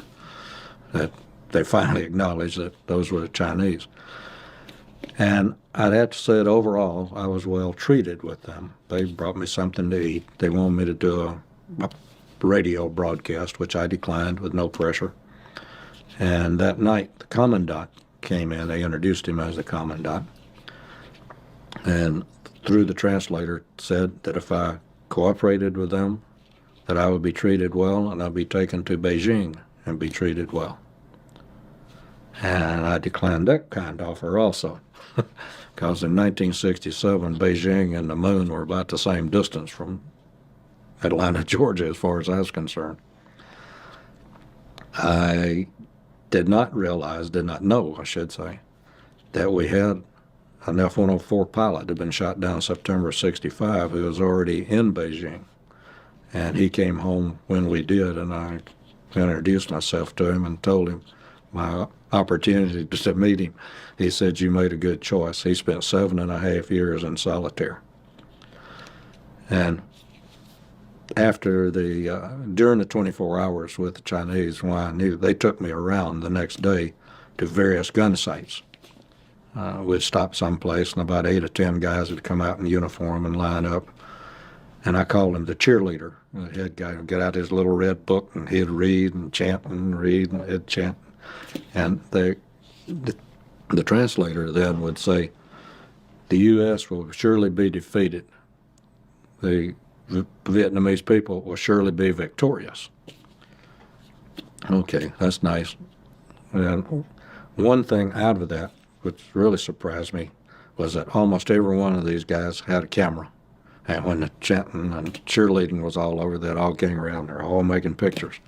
So I had my fingers crossed that somebody was going to make a picture to get out, because I knew with my close call I was probably going to be reported as killed in action.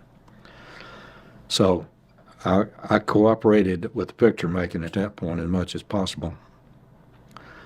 But that afternoon, they took me up to a place, I guess it was either a subordinate or a corresponding headquarters, where I met some more regular Army. And I had, I guess you'd say, a test of wills. They started the chanting again, and this time they wanted me to say it. And I told them, "No, I'm not going to say that." And one of the guys, I don't know what they smoked, but his eyes showed he had something more than issue, maybe even old Overholser. But he comes up with his rifle and puts the bayonet right under my chin and pops it up like that, while the translator's right here saying, "You must say it." And I wouldn't shake my head. I just did kind of like that. And after 2 or 3 times like that, and for him saying, "You must say it," I finally just did my lips tightly. I grinned, so I'm not going to say that. And an officer obviously came up and got this guy to back off with a rifle. But I wasn't too sure there for a while, because I could see the rifle bore was clean. It was operable. But once that was over, back in the truck, back down to where I'd been before, in an area with a cave. That was my house right then.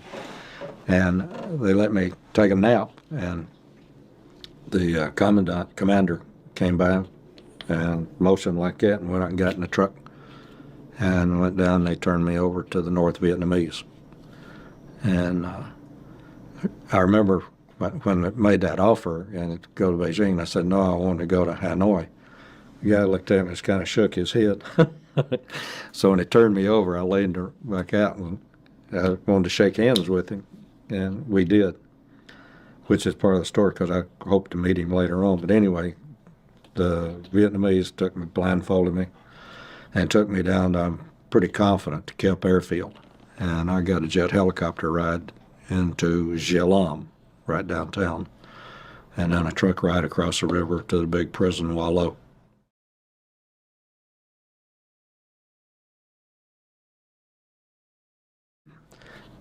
We referred to Wallow as the Hanoi Hilton, Oh, that's but also Yeah. Hanoi Hilton tends to encompass all the camps. If you were in Hanoi, you were in the Hilton, although everybody, with few exceptions, processed through the big prison initially. And I went into New Guy Village there, learned I wasn't nearly as big, mean, and tough and strong as I thought I was. A couple of little fellas with a rope can get you to do and say things that you didn't plan to.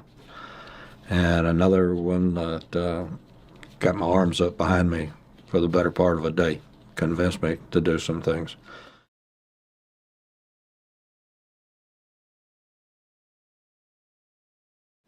It had been opened in, I think, summer, June, July area, '66. And they called it the farm because out the edge of town, and you could hear the chickens and the animals and things around, and they named the buildings for things like the barn and the stable and the chicken coop. And it was an old French movie studio, so there was a theater there, that was obvious. They had a swimming pool, and one was a pool hall. So all those names fit in. But one of the guys that was living in front of the pool hall was a real character. One day, well, almost all the doors had these little openings, and we call them peeps for short. And that's what they'd open up and look, check on you every morning and during the day or at night or whatever. One of the guards came by one day and did that. And after he walked off, this fella tapped to his neighbor next door, says, "This is the first zoo I've ever been in where the animals look at the people." And from then on, it was the zoo.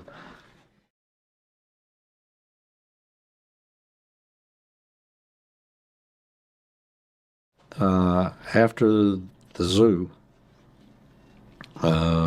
sometime during the summer of '70, the Vietnamese were readying a new facility for us at an existing army post out again to the west of Hanoi. And they had moved at least two groups in there earlier. One of them from the Hanoi, from the San Tay prison where the raid took place later on. But it was the first time we had compound living, so to speak. It was a big, long barracks that was divided into several rooms. Excuse me. But after a few days, we were all out together. They'd come in, just unlock the doors in the morning. We had to run to the place till siesta time, when they'd put us back in for a couple hours, and then we'd be back out. We had to run to the place till time to lock up to go to bed. We had a latrine area and a wash shower area.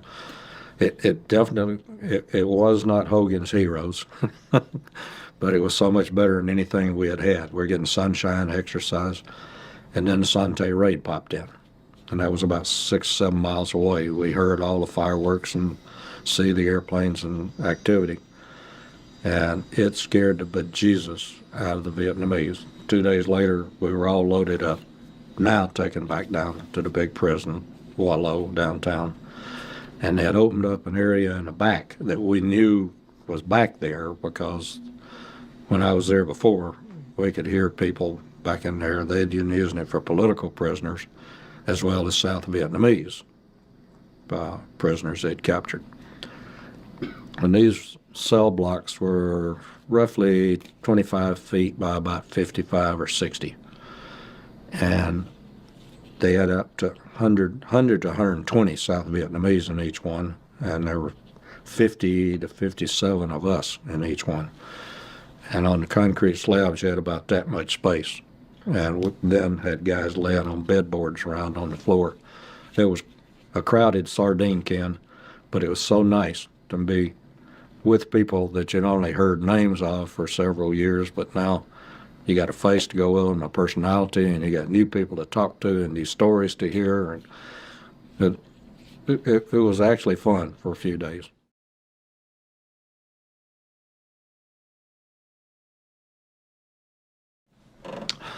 The first stop that I made when we went out to the zoo was in the area that we called the Annex. There was a series of buildings, I think there were 9 or 10 of them, where they stored the film from the studio. And in fact, there were old rolls of film around and so on. And I was in this group of 3 other F-105 pilots that had been shot down in early October. We'd gotten there in late October. But none of us knew anything about the tap code. We'd tried to talk across the wall or do something to the group that was next to us. There were 2 units in each building, but we weren't getting anywhere until the next spring, like March. This Navy lieutenant commander came in who knew the code. He had heard it, but he hadn't had a chance to use it. Wasn't very good at it. But we were over trying to get the guys next door to respond, and they was tapping on the wall, and we were giving names, and they were giving their names back. I'm sorry to interrupt you, sir, but how did the code work? Was it a form of Morse code, or No, how did you know which letter was what tap?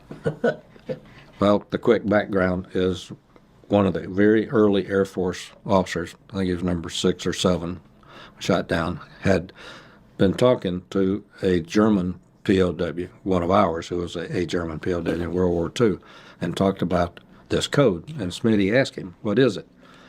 Is it Morse code? No, it's a little matrix, 5 by 5.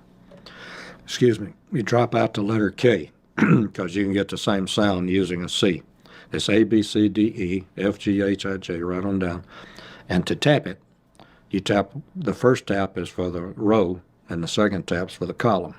So a B would be 1, 2, 2. And my initial W, 1, 2, 3, 4, 5, dot, dot. A, dot, dot. And it seems cumbersome till you get it and get going. And once you get established doing it, it's like a lot of other things. You pick up a word from the context and you can get them to go on. And you can do it even faster than the telegraph key, I think. It was a lifesaver for us. But this first effort was really cumbersome. And when they were given their names back, this one came out, as I mentioned, there's no K, you use the C. It came back H-I-C-C-E, something that doesn't make any sense. So you get him in there and get him to do it again. And about the 3rd time, I don't know why it popped in my mind. I said H-I-C, and then all of a sudden I remembered saying, ask if that's Jim.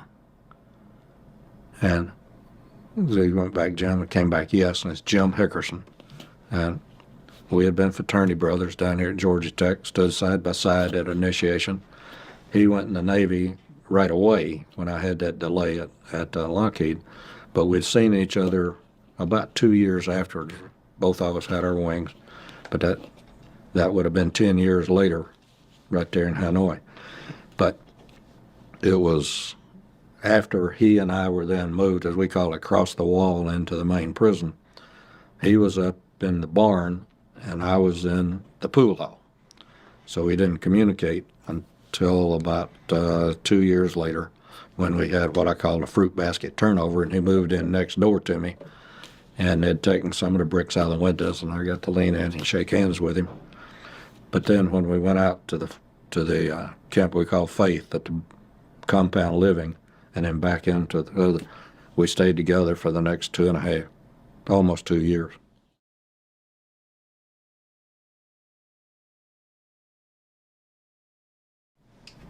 Thinking about the whole experience, you had to go through a range of, I shouldn't say you had to, I would imagine you went through a range of emotions. Definitely. In the beginning, you're a new opportunity for them. And then there must reach a point where the enemy says, we've done everything with this guy that's of value to us we can do, and now you just become, I shouldn't say just become, now you're a prisoner. When you think back, I mean, there had to be fear, boredom, hunger. I mean, how do you describe the stages of your imprisonment and what it did to you? Well, first off was the startling realization that Air Force intelligence at survival school was out of touch with the real world. Because I asked the question as part of the process, what do you know about the POWs? So you're probably aware of the Hanoi March that had happened in the summer of '66. Oh, and by the way, one of the Navy guys was shot down a couple of days before that happened, and they put him in. He got down and got the prison, and his quote was one of the famous ones. He said, "You guys do this very often?" But I was concerned about it, and the sergeant told me in the Philippines, "Oh, we've had reports of really good treatment up there." It says they've been seen out in town at night and in restaurants and theaters and stuff. And I'd been there about a week when I settled down enough, wish I could get my hands on that sergeant again. And also a Marine from Korea. But anyway, I was not prepared for the immediate torture, to be candid. Obviously, in survival school, we were taught name, rank, serial number, date of birth, according to the code of conduct, and evade further question to the best of your ability. But a German POW fellow U.S. Air Force who had been German POW when I was there made the statement that if you have something that they want, they will get it. If you're by yourself, they'll get it out of you. If they're more than one, beware of things they'll do to play you off each other to get it. So once I got the name, rank, serial number, date of birth, and they said, "What was your target?" And I said, "I don't know." And he said, "What do you mean you don't know?" And his English wasn't that good, but I could understand it. But I used the fact that I couldn't to get him to repeat things to buy time to think about what I was doing and saying. But anyway, he let me know right away that name, rank, serial number is not going to cut it. Oh, in fact, that's one of the humorous things. I told you about faking that injury up in the mountain to get them to carry me. I tried the same thing with the Chinese. They brought in a doctor. He checked me out. Said, "No, you're okay." I said, "No, Deep, no, you're okay." When I get to Hanoi, now I'm in a new venue. So when the interrogator comes in, he says, "Sit." And he was at a table with this light little gooseneck thing down here with a stool down. He says, "Sit." So I start like I'm going to hobble over there. And he looks up and he says, "Maybe you best actor in survival school, but now you in Hanoi. Sit down." That alerted me. This guy is not a dummy. He's in touch. And over the course of the night, he convinced me that their intelligence was immediately up to date. He asked me 2 questions over the course. One I'd been briefed on it the day before I was shot down, and one the day I was shot down as top secret. And he asked me why this happened. First one was why the 104 or the F-4s no longer fly MiG cap. And I said, "You mean they weren't up there today? I thought they were." And then he says, "Why can you not fly over Hanoi below 10,000 feet now?" And we'd just been briefed on that day because there's a French delegation in town. So once that confirmed that I got to be serious about this. And when he was asking these questions, "What was your target?" I said, "I don't know. I was a spare. I pulled in. I just followed them." Who else was in your flight? I don't know. Who's in your squadron? Well, I'm new. I've only been there a short time. He kept pressing for names, so I started coming up with guys from high school and from tech who were 4F or never in. I threw in some names of guys that finished their mission and gone home to be good.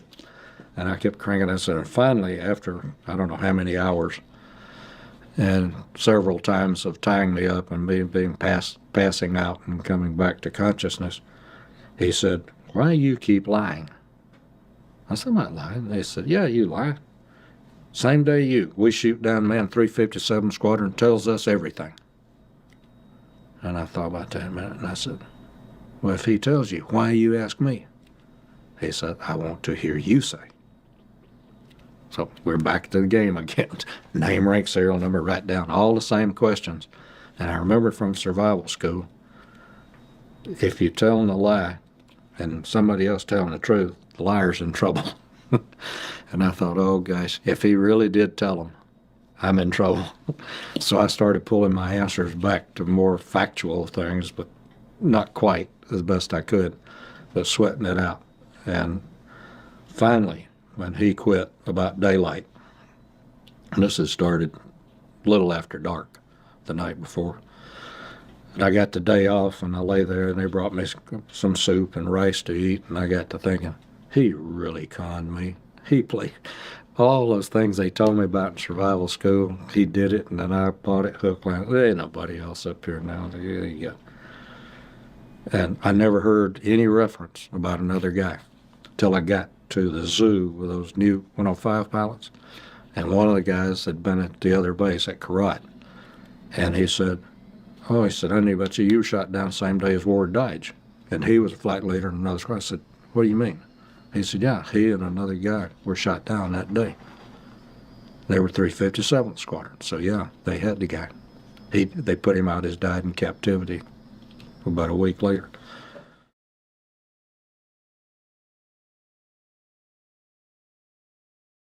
And once I got through the fear, and I mentioned the next day when I said he really hooked me, I got to shape up here and start earning my pay as a major in the United States Air Force.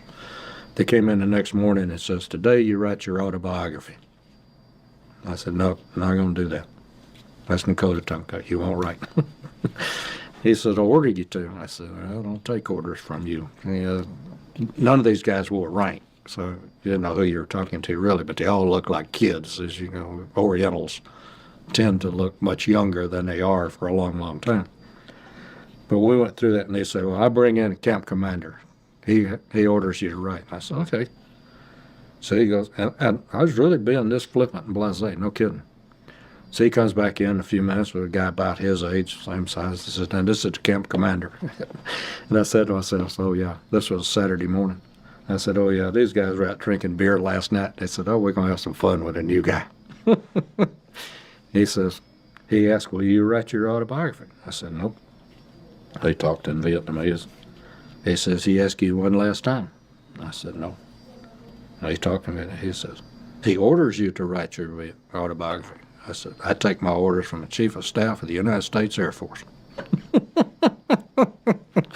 He talked a little more in Vietnamese, and he says, one more time? I shook my head. And the camp commander looks up in very good English and says, you will be very sorry. Got up and walked out. 2 or 3 minutes later, this big guy comes in, biggest Vietnamese I saw. And they put me on the ground, pulled my arms back up behind me. I couldn't do it again. My life depended on it. My palms were together behind my neck. I could scratch my neck. And they put Vietnamese handcuffs right there. And they walked out. And I thought, this ain't a big deal. And about 5 minutes later, my hands were numb, my arms were numb, and shortly my shoulders were numb, and pretty soon my chest was numb. And so I started walking around so I could keep myself alert and active, I thought. Next thing I knew, I'm laying on the floor. I'd obviously fallen like that. And I did that 3 or 4 times till I just gave up, quit trying to walk around. And during the mealtime, that mealtime came, comes in with a bowl of soup and a plate of rice and holds it up. And I said, oh, good. We're going to get a break here, get something to eat. He holds it up, sets it on the table, and he does that. And I shook my head. He walked over, picked it up, and walked out. Maybe they are serious about this. Okay, I'll lay here a while longer. So I guess I passed out off and on, because the next time, the afternoon meal time came, he comes in with the soup and rice again, sets it down to that. And I said, no. But I had been conscious enough during the time that I realized I hadn't seen another American. I've been here for 4 days now. And this was the funny part. I haven't felt my hands all day. This is into the afternoon. I haven't felt anything from my waist up in a good while. If I can't use my hands, I can't feed myself, and I probably can't play golf again. So when he starts to pick up the stuff to go away, I said, wait a minute. And he turned around, does that, and I said, I'll try. He picks it up. And I said, okay. He turned around and nodded my head. He wouldn't leave till I said yes. So he left the suit, went out and got the officer, came back, and the officer asked me, and I tried with him, I'll try. And he shook his head. So I said, okay. So he takes the handcuffs off, and I'd been through rope tying up before, and when they do that, the whole purpose is to cut off circulation, and when they release it, it's like grabbing an electric wire. If you've ever been shocked, by house current. Well, this time when he came off, I just shook all over. And they brought in a little booklet, like I never had it down here, but they call it test booklets, the little blue book sort of thing lined with a whole thing of questions. Sit down and write. And so for about 3 or 4 days, I'd sit there and hold a pen in my mouth and push it around with my hands. And I'd get 6 or 8 words on a page that way and use up stuff. And there was questions, what's your name? And I put it down. What's your father's name? I put Daddy. What's your mother's name? I put Mommy. Where were you born? I put early age.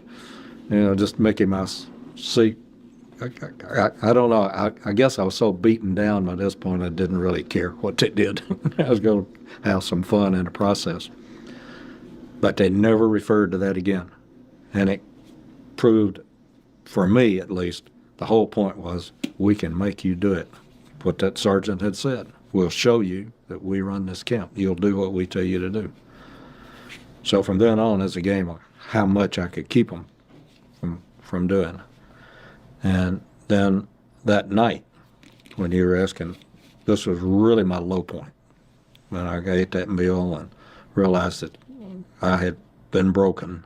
And flying over here, we had a big thunderstorm. It rained, and I was so thirsty. They hadn't given me any water except when an interrogator would be there, and he'd have a cup and offer it. And I remember I got up and I pulled the table over, put the chair on it, put the stool on it, and got up where I could get this vent, and reached out and got a hold of a limb on the tree so that the rain coming down and run down, and I'd get some water off my arm. And then it quit raining about the time I got it. And so I went over and leaned up against a wall, just slumped down, and there was one light way over in the corner. And I looked up, and it just kept attracting my attention. And I remember thinking it was like Moses in the burning bush, I guess. And I sat there and I looked at the light, and whether it was a split second or an hour, I can't tell you. But I had an experience of something happened to me, and it was all over. I was feel very comfortable, very secure. You're going to live, you're going to get out of this, and you'll go home someday.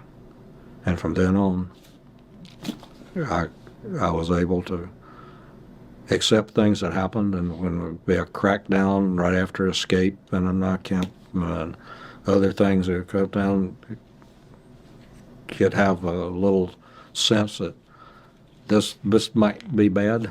I could just think about it for a minute, and I could feel comfortable again and go on and do what I had to do. And I remember thinking Harry Truman made the statement as president that he had no trouble sleeping every night because he knew he had done the best that day that he knew to do, and he needed his rest for the next day.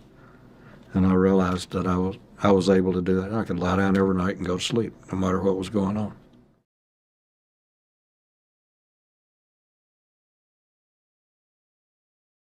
And how long had you been a prisoner when that happened? I was shot down on Wednesday afternoon, and that was Saturday night. So 3 days. 3 days after you were shot down, you feel you had a moment that gave you, I won't call it peace, but gave you something that got you through the rest of those years. Yep.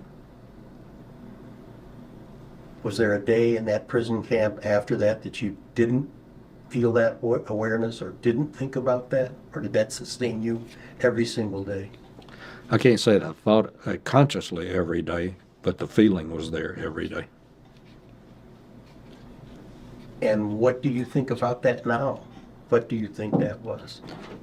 It still sustains me, and the experience that I had there after we were in those large groups, we started, after some confrontations with the Vietnamese, we started having Sunday church services.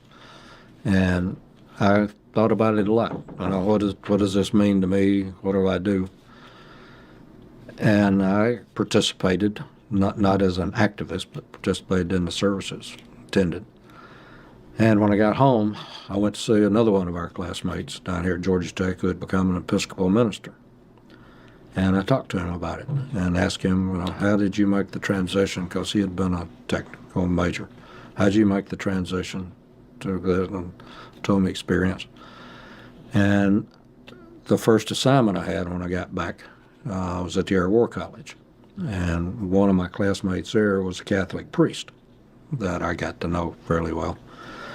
And I was still in this time, I was saved in that ejection. I went through this other experience. What am I here for? And the Catholic priest let me put it in the best perspective. He said, don't try to solve the problem. He said, you go through your life looking for the sign or looking for this or what. And he said, you may miss what you're actually here for. He said, just accept the fact that you're here and make the most of it that you can. And that's really what's been with me ever since.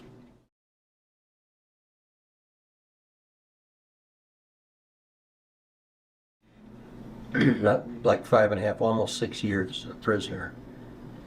How did you find out you were going home and when you were going home? And tell me about that experience. Well, to put it all in perspective, when Nixon started the bombing, again in May of '72, we were in the big prison there at Wallow. And somebody that went to quiz, as we call the interrogations, because it was easier to say and to tap, brought back a message that Nixon is a crazy man. We don't know what happens now. But we had in our camp 1 South Vietnamese prisoner and 3 Thai prisoners who were allowed out to work and do things, and of course they were speaking the language, and they were really our intelligence. And we got a heads up that 209 was the number, literally, were going to be moved out of camp. And sure enough, about a week later, 209 of us were moved right up to the Chinese border, deep in the mountains, and a camp that we thought initially was new to us. We learned later on that others had been there ahead of us, who I don't know. But we spent the rest of '72 there and over the winter. And in October, we didn't have radios in each cell there. They didn't have power like we had back in the big prison. We had these little radios in each room, and you got these propaganda broadcasts. Hanoi, Hanoi, we called it, the voice of Vietnam, all the garbage. Up here, they had to do it by quizzes. And one of the fellows that went early picked up, they were asking him, what do you think about this proposed end of the war, whatever? This is in early October. And then I was called out right at the end of October. And he asked me, he said, are you disappointed there was no settlement in October? I said, no, I didn't know there were going to be one. So how can I be disappointed for something I didn't know was going to happen? Wasn't going to happen anyway. And kind of went on with that. And then over Christmas and the holiday and New Year's, it got really cold and we were settling in. All of us were looking to be there in the winter. And one night, the building I was in up the top of the hill, one of the fellows woke us up and said, we just had 3 trucks come into camp. So we all stayed up and we counted 17 trucks. You don't need that many to bring in a month's load of food. Something is up. And the guards came around that morning and let us out to go out to to eat or to shave, whatever we were going to do.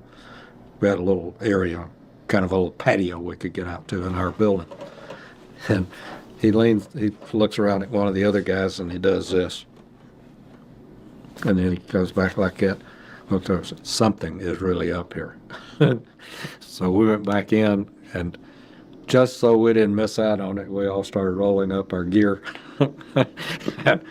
That afternoon when the guard came around and opened it up, and he gives us this, which was the signal to roll up, ready to move, we just all leaned over, patted our roll.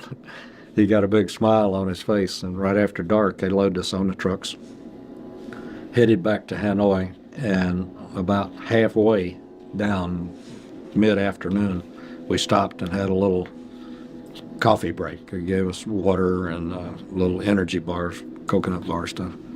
And instead of getting back on the truck necessarily to your own, they divided us out in 4 categories. And what turned out to be the first 2 release groups went back to the big prison. The 3rd release group went to the one we called a plantation, and the 4th one went to the zoo.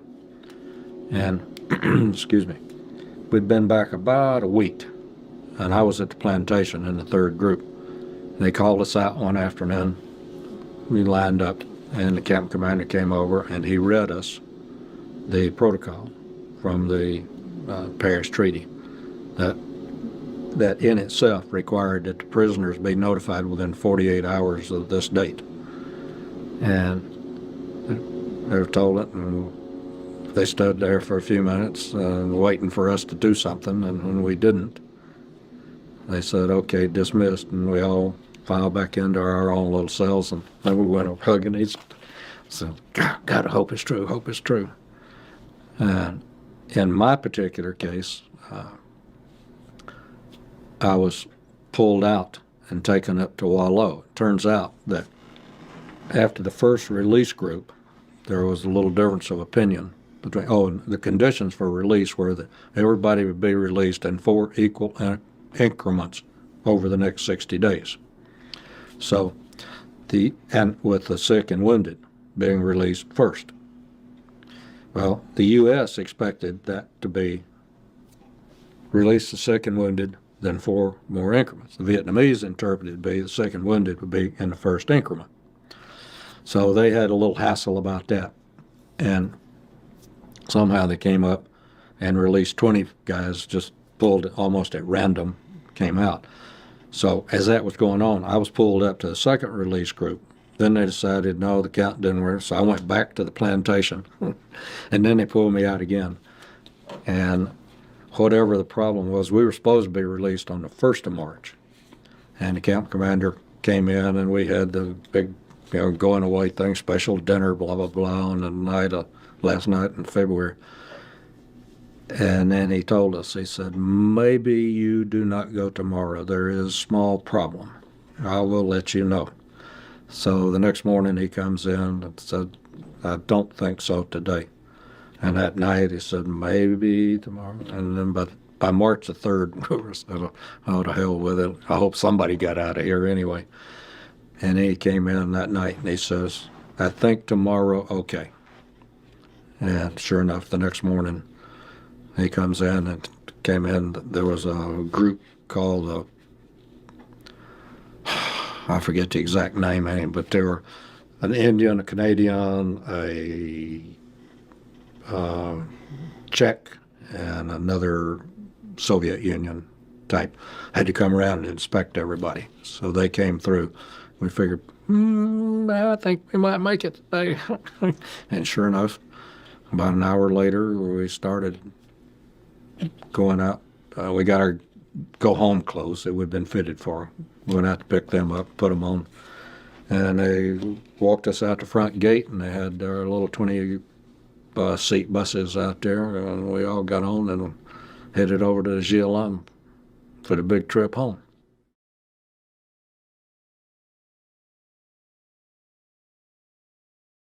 I'd like to hear this. Well, we got out there as we pulled out onto the ramp, but I saw that 141 out there. Of course, working out there, my neighbor at Craig had gotten out of the Air Force and was test pilot in 141, and I'd walked out into one just before I left to go to Southeast Asia. And when I saw that airplane, the United States of America, and that big flag up there, and I told a lot of people, when I walked down and walked up that ramp, I could smell the red clay out of North Georgia. I knew I was going home. Is that just an expression, or did you really feel like you smelled? I mean, I started feeling like I'm headed home, yeah. Well, the one question I want to ask you, the penultimate, next to the last, is a lot of things changed for you while you were a prisoner. You found out about losing your father and losing other family members and your wife. And again, if you don't mind my asking, what sustained you through that? Well, I had premonitions or indications, I guess you'd say, on both. I only got 2 letters from my wife, and there were 6 lines, but she only used about 4 of them. So all she just said was, the children are fine, they help a lot. Another one was, I moved to Atlanta to go to Emory, the children doing well. You could almost read into it the indifference. And in the case of my dad, the one thing that I got from my mother was a birthday card that was signed Love, Mother. And that was probably one of the really low points when I realized he was gone, because I was looking forward to seeing him. I knew he was in bad shape when I left, but I was looking forward to going back and seeing him again. And so when I got there to Clark, we'd been there, I don't know, 3 or 4 hours, and they came around and got me and said, there's a colonel up here who wants to see you. And he introduced himself from 13th Air Force Headquarters. And we were standing in the doorway to the little ward area that I was in, and I looked up, and a technician that had been zooming around was leaned up to the desk up here about 20, 30 feet. And I don't know why I turned around. There was another technician back standing around over here. This is not going to be a standard conversation. What is it? So he started out casually, told me about my aunt dying and my uncle dying and my father-in-law dying, and then your father died, and then your wife got a divorce. And as I've described it, it wasn't a surprise. It was the shock of confirmation. The things I was hoping weren't true, but I had a sense. And it was kind of ironic when I learned about more detail about my wife's divorce. When I was up in the mountains and I hadn't gotten anything, heard anything, I went to a quiz and I asked an officer whom I'd known from way back at the zoo. I said, I hadn't heard anything from my wife in a long time. I said, I'm wondering if maybe something's happened. I said, no, I think everything's fine. And I said, I would really like to know. I don't want my children to be in hurting or having any problem. He said, okay, I ask. And several months later, I went to quiz with him again, and he said, I asked. He said, I think everything okay. As it turns out, that first quiz was within a week of when she filed for the divorce, and the second one was within a week of when it was granted. And they had sent the paperwork to Hanoi to camp a detention, and since I didn't reply within 30 days, I wasn't contesting it.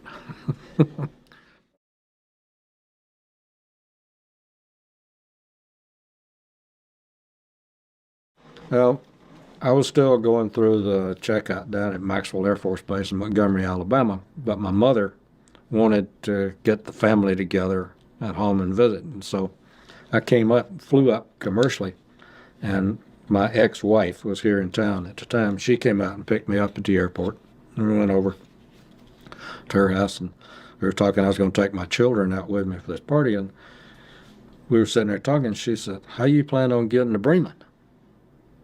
Oh, gosh. That didn't cross my mind. Oh, well, I'll rent a car. Oh, no, I guess I can't do that. I don't have a driver's license. Why? I didn't think of riding the bus. I don't know, because that'd been right off the bat. I thought, well, maybe Pat will rent me an airplane, because I had a pilot's license, commercial license. And I wasn't thinking of the fact that you got to have a medical to make it effective. But she said, well, you better do something. So this is getting kind of late if you're going out there tomorrow. So I called him up. I don't know, I guess we were looking at the phone book. I got him at home. And I said, hey, you got any airplane you might rent out tomorrow? He says, what for? I said, well, I need to get out to Bremen with me and the children. He said, when you want to go? And I said, oh, sometime mid-morning or so. And he says, hold on a minute. Looked around and he said, how's about 10 o'clock? Would that be good? 10:30? I said, yeah, it'd be fine. So he said, well, you know how to get out to my place? And I said, yeah. And he said, all right, I'll see you then. So we come driving up out here, and it turns out he had a demonstration set up for a hoped-for sale with a King Air, I think it was. Anyways, about an 8 or 10 place airplane. And this company, people were here, and they were really nice, welcoming us in. And said, yeah, we'll be glad. And they gave me a ride out to West Georgia Airport, and my brother was there to pick me up. But Pat and I have laughed about that a lot of times.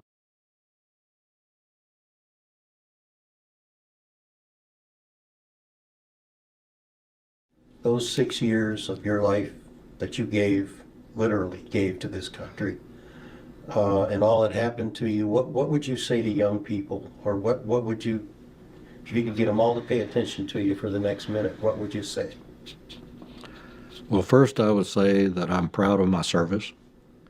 At the time I was there, I honestly believed that we were doing something that needed to be done, because the threat of communism and the expansion of China and their efforts to, particularly in Asia and in Southeast Asia, could have had very difficult future.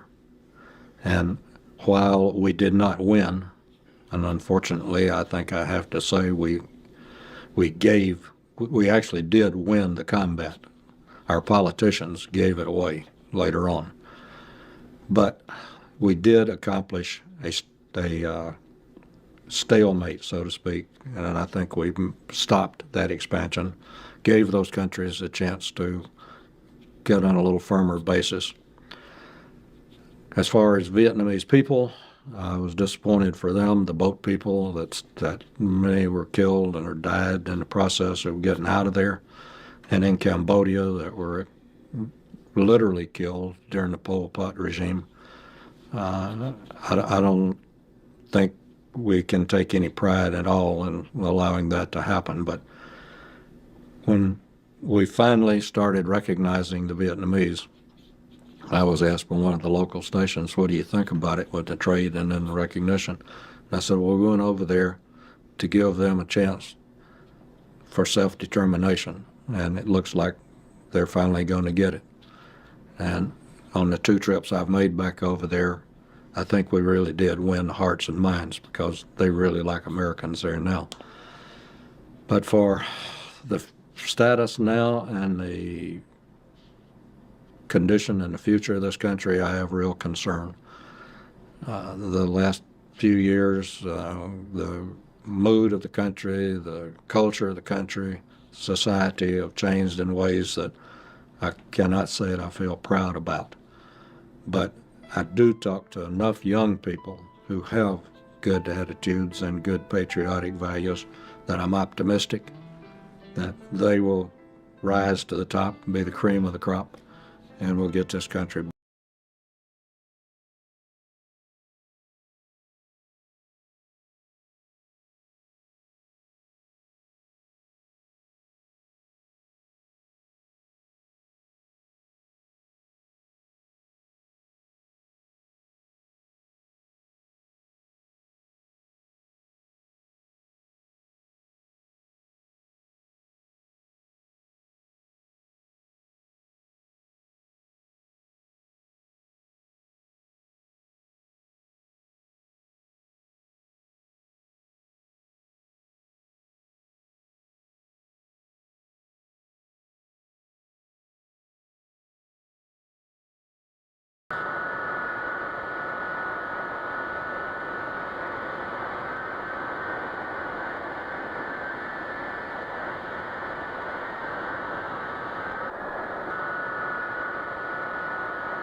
I just stared this point here that's getting ready, the big eagle will take off. It's we got over 50 airplanes involved in this strike force, and it was going to be a big raid up near the Hanoi area, but the weather's bad. Now they're going to various other areas.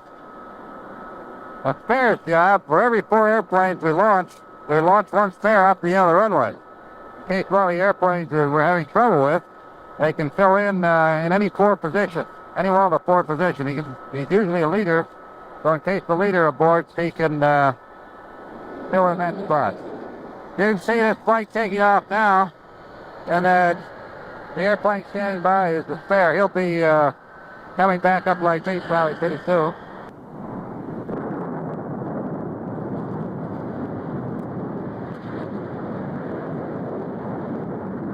They like to fly in flight before. That's why we have a spare out there, because if we didn't, we'd never get another airplane up in time.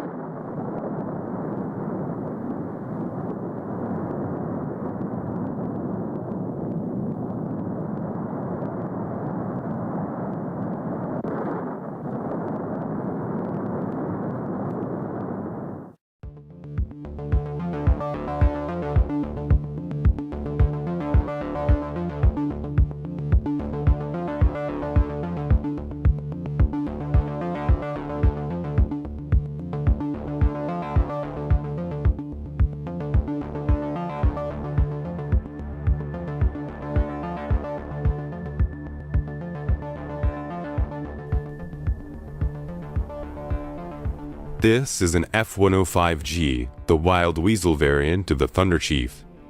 The last mutation of a plane that when first produced was the biggest single-engine, single-seat fighter aircraft ever built. The F-105 was an awesomely powerful weapon, and in the skies of Vietnam, it was to become known as the one-man Air Force.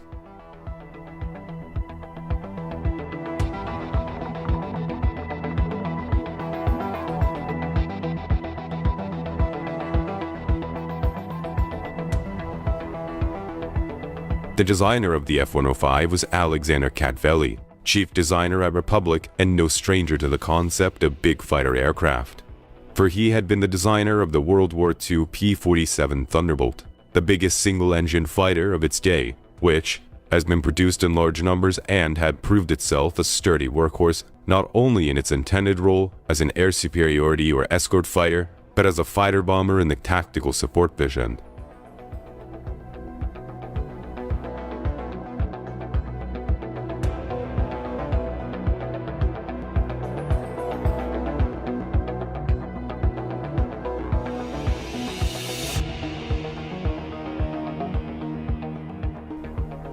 Work on Advanced Project 63, the series of design studies that led to the 105, commenced in 1951, at the height of the Korean War.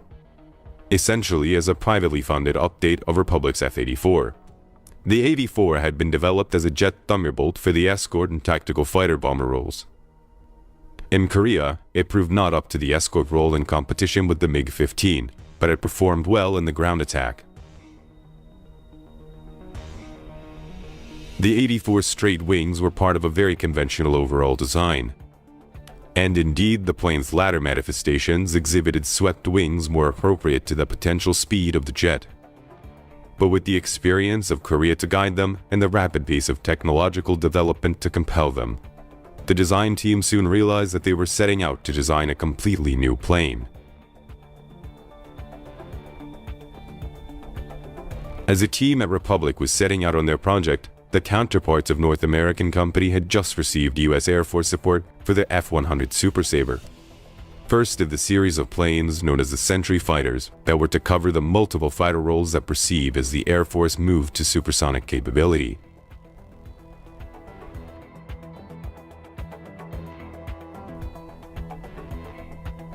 Starting life as a reworking of the successful F-86 Sabre, the F-100 was originally described as an air superiority fighter, but its latter variations added fighter bombing capabilities. With a maximum speed of 860 miles an hour, the Hun was USA's first supersonic fighter, and, particularly in tactical support role, was to prove valuable in Vietnam.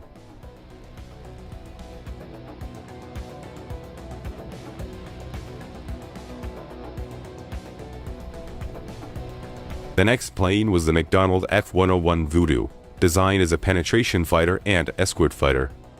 The rapidity of development in aviation can be judged by the fact that, though only ordered 12 months later than the F-100, the 101 had a top speed of 1,100 miles an hour. Again, the plane developed tactical capability in its later models, and it was used extensively in Vietnam, most notably in photo reconnaissance.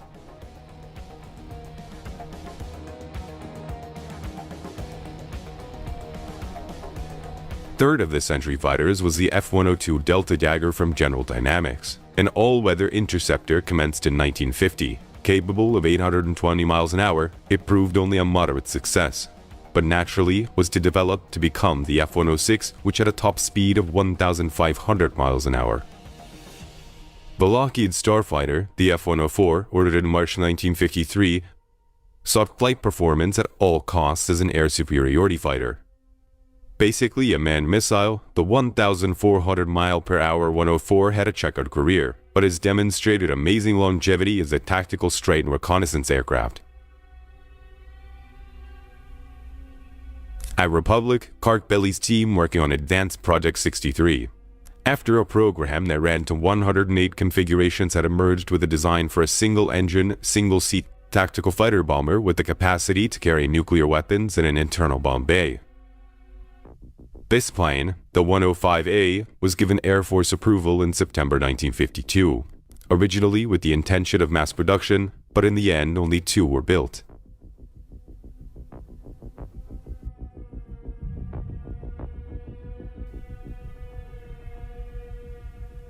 The 105, rounding out the Century fighters, was the first purpose-designed tactical strike aircraft ordered for the United States Air Force. The perception of need for such a plane derived from a combination of Korean battlefield experience, geopolitics, and the interest-service competition between the strategic and tactical air commands of the USAF. For TAC, the 105, in addition to opening up parameters of their new conventional role, brought with it the capability to carry nuclear weapons over a long range, with a corresponding rise in their prestige to rival that of the Strategic Command.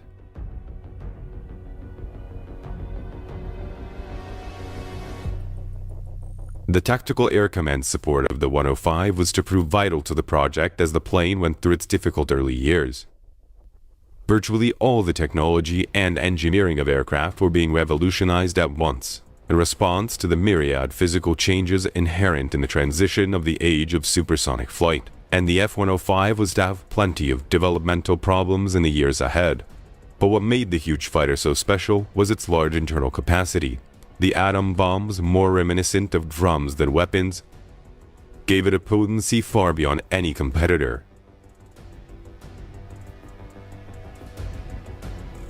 For the F-105A, significant breakthroughs in understanding the effects of transonic drag, together with some inherent deficiencies, had already seen the design superseded. It first flew for the 3 years after the USAF go-ahead, and then by then its internal systems had changed beyond recognition. Also by then, manufacture of its replacement was underway. The third F-105 was the first of the B model.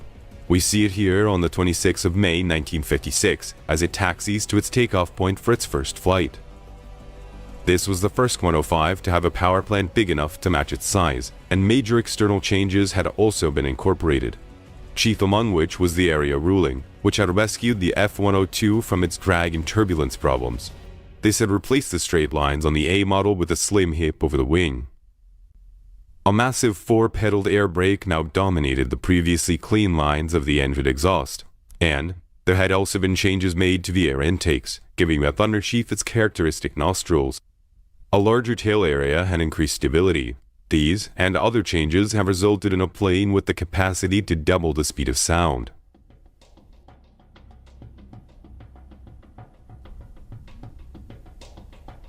Perhaps symbolically, this first flight was to be beset by almost fatal problems. It was intended that the flight be short, little more than a quick circuit. But when it came time to lower the wheels, there was no response from the nose wheel. Raising and lowering the wheels had no effect. The nose wheel would not budge.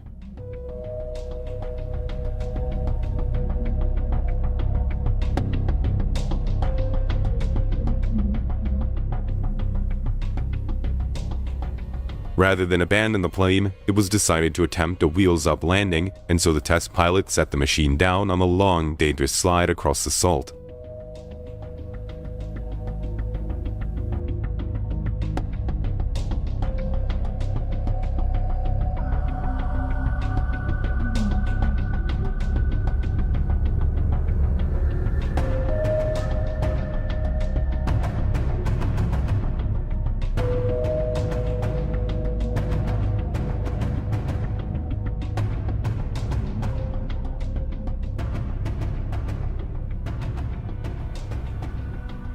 Eventually, the plane came to a halt, and emergency crews converged on the site in the slowly clearing dust. The crash was more than an intense embarrassment for a project that was already being scrutinized as excessively expensive and troubled by technical problems. However, it was still possible to argue that the problems were being solved in ways that consistently improved the overall capability of the plane. And that even as simply as a test program, the 105 was revolutionizing the understanding not only of the science of aviation, but the potentiality of a tactical aircraft.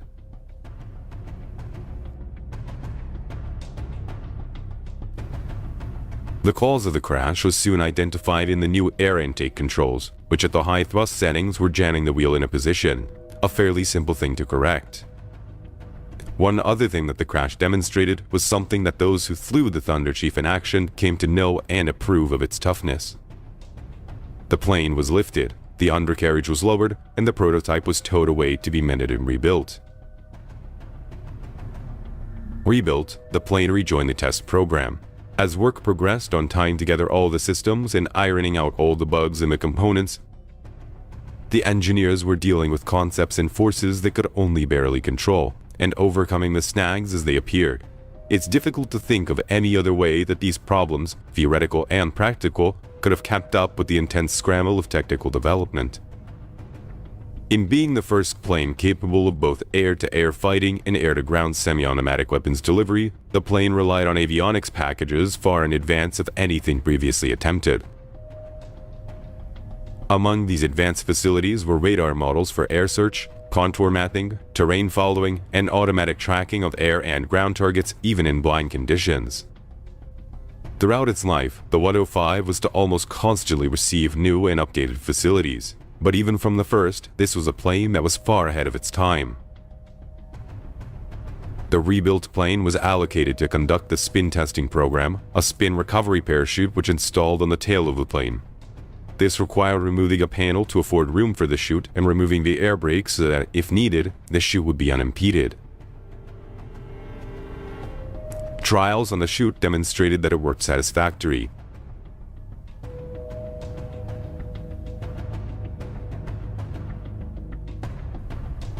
The aim of spin testing is to ensure that the plane can be recovered from a spin to normal flight.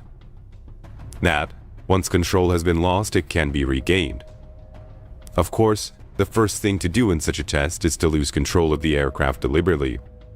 Then, the test pilot sits there while his plane plummets through the air for a specified duration, and then he attempts recovery. This is not for the faint-hearted.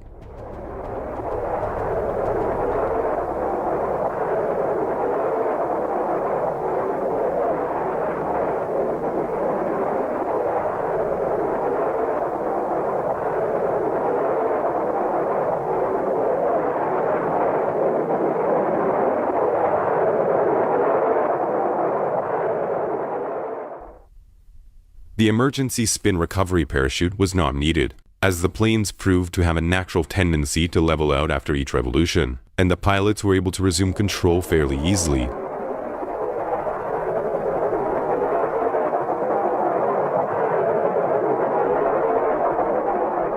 However, the airframe still had to be tested, and so the trials went on.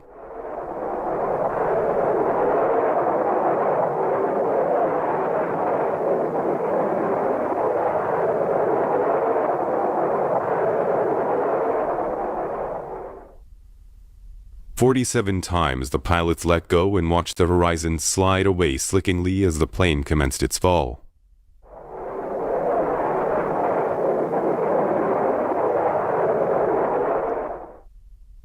If you look carefully here, you'll see a pillar of flame leap from the tail of the plane as the engine stalls.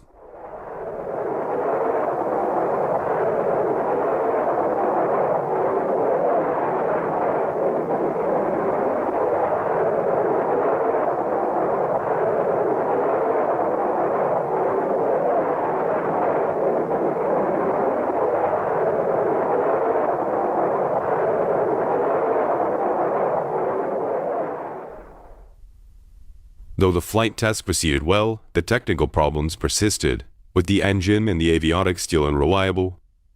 The uncertainty of performance was matched by a wider uncertainty about the future of the plane. The original expectation of large production had been amended to 37, then cancelled altogether in December 1953. A reinstated order in February 1954 was for 15 aircraft, but by September this had already come back to 3. In October, it was back to 6. Parallel for this state of flux, the operational requirements for the new fighter had already been repeatedly amended before being first published in December 1954, and, by April 1955, had been changed 3 more times. The men conducting the test series went on with their work, while uncertainty continued to shroud the future of the project.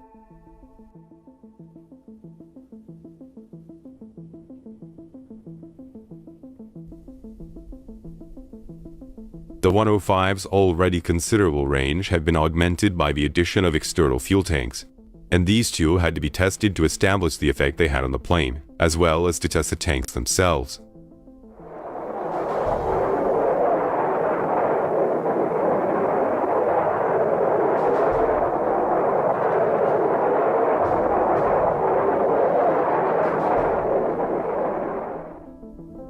Throughout 1957, the testing went on, with the test aircraft logging many hours over the desert as the plane was slowly sorted out through multiple modifications.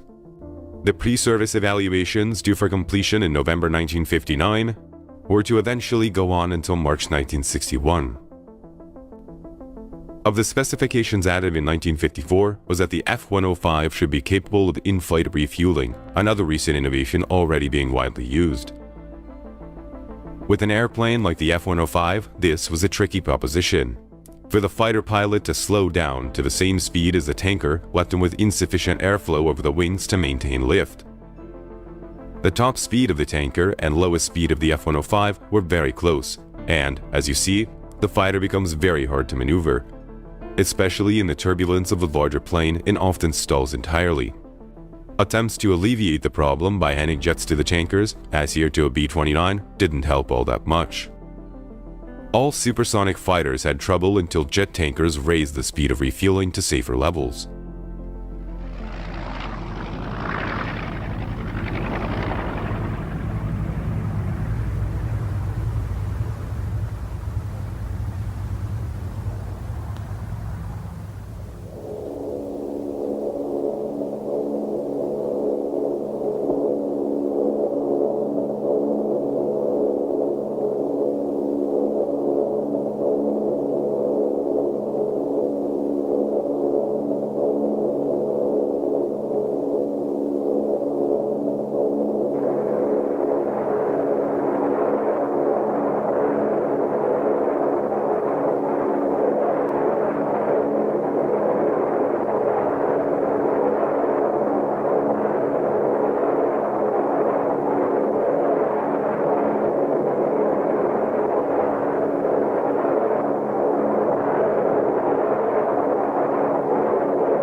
The tests confirmed the difficulty for the pilot of the fighter, and although successful couplings were made, the system remained largely impractical.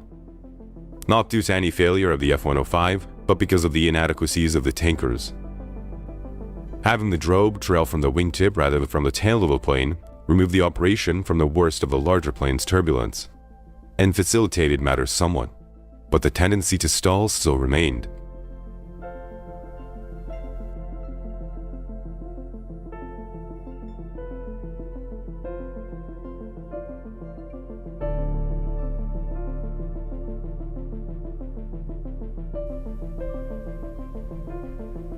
The equipment in use, the long drogue hose, did not make things any easier with the requirement for the pilot of the fighter to maneuver onto the drogue.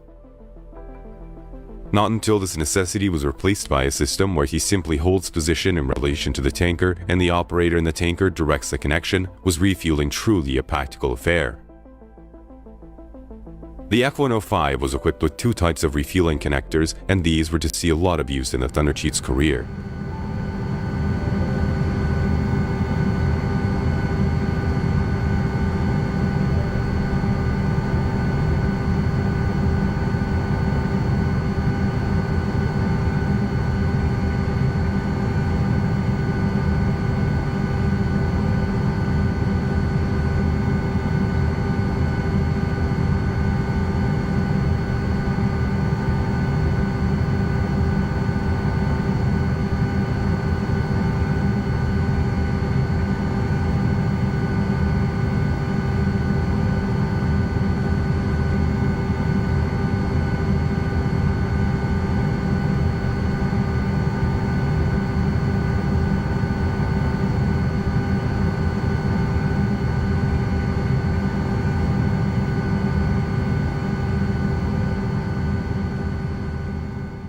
Back at the end of 1954, Republic must have been wondering about the fate of the 105, and their anxiety can have only been slightly alleviated by the bittersweet news that they received in February 1955. The order was lifted back to 15, with the allowance for the rest of the original 34 only if funds were available in the coming fiscal year. To add to this ambiguous news was the unsettling proviso that there'd be a fly-off against the North American company's F-107, an updated, high-powered, and re-eclipsed Super Sabre variant.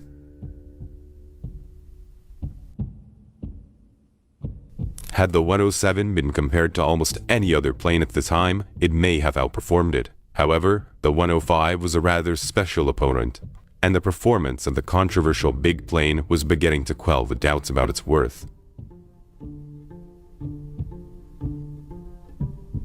The revisions of the Thunderchief specifications had continued in a stream of expansions of its system's capability. Constant electronic elevations proceeded throughout the plane's development and its operational lifetime, continuing to maintain the F-105 at the forefront of performance.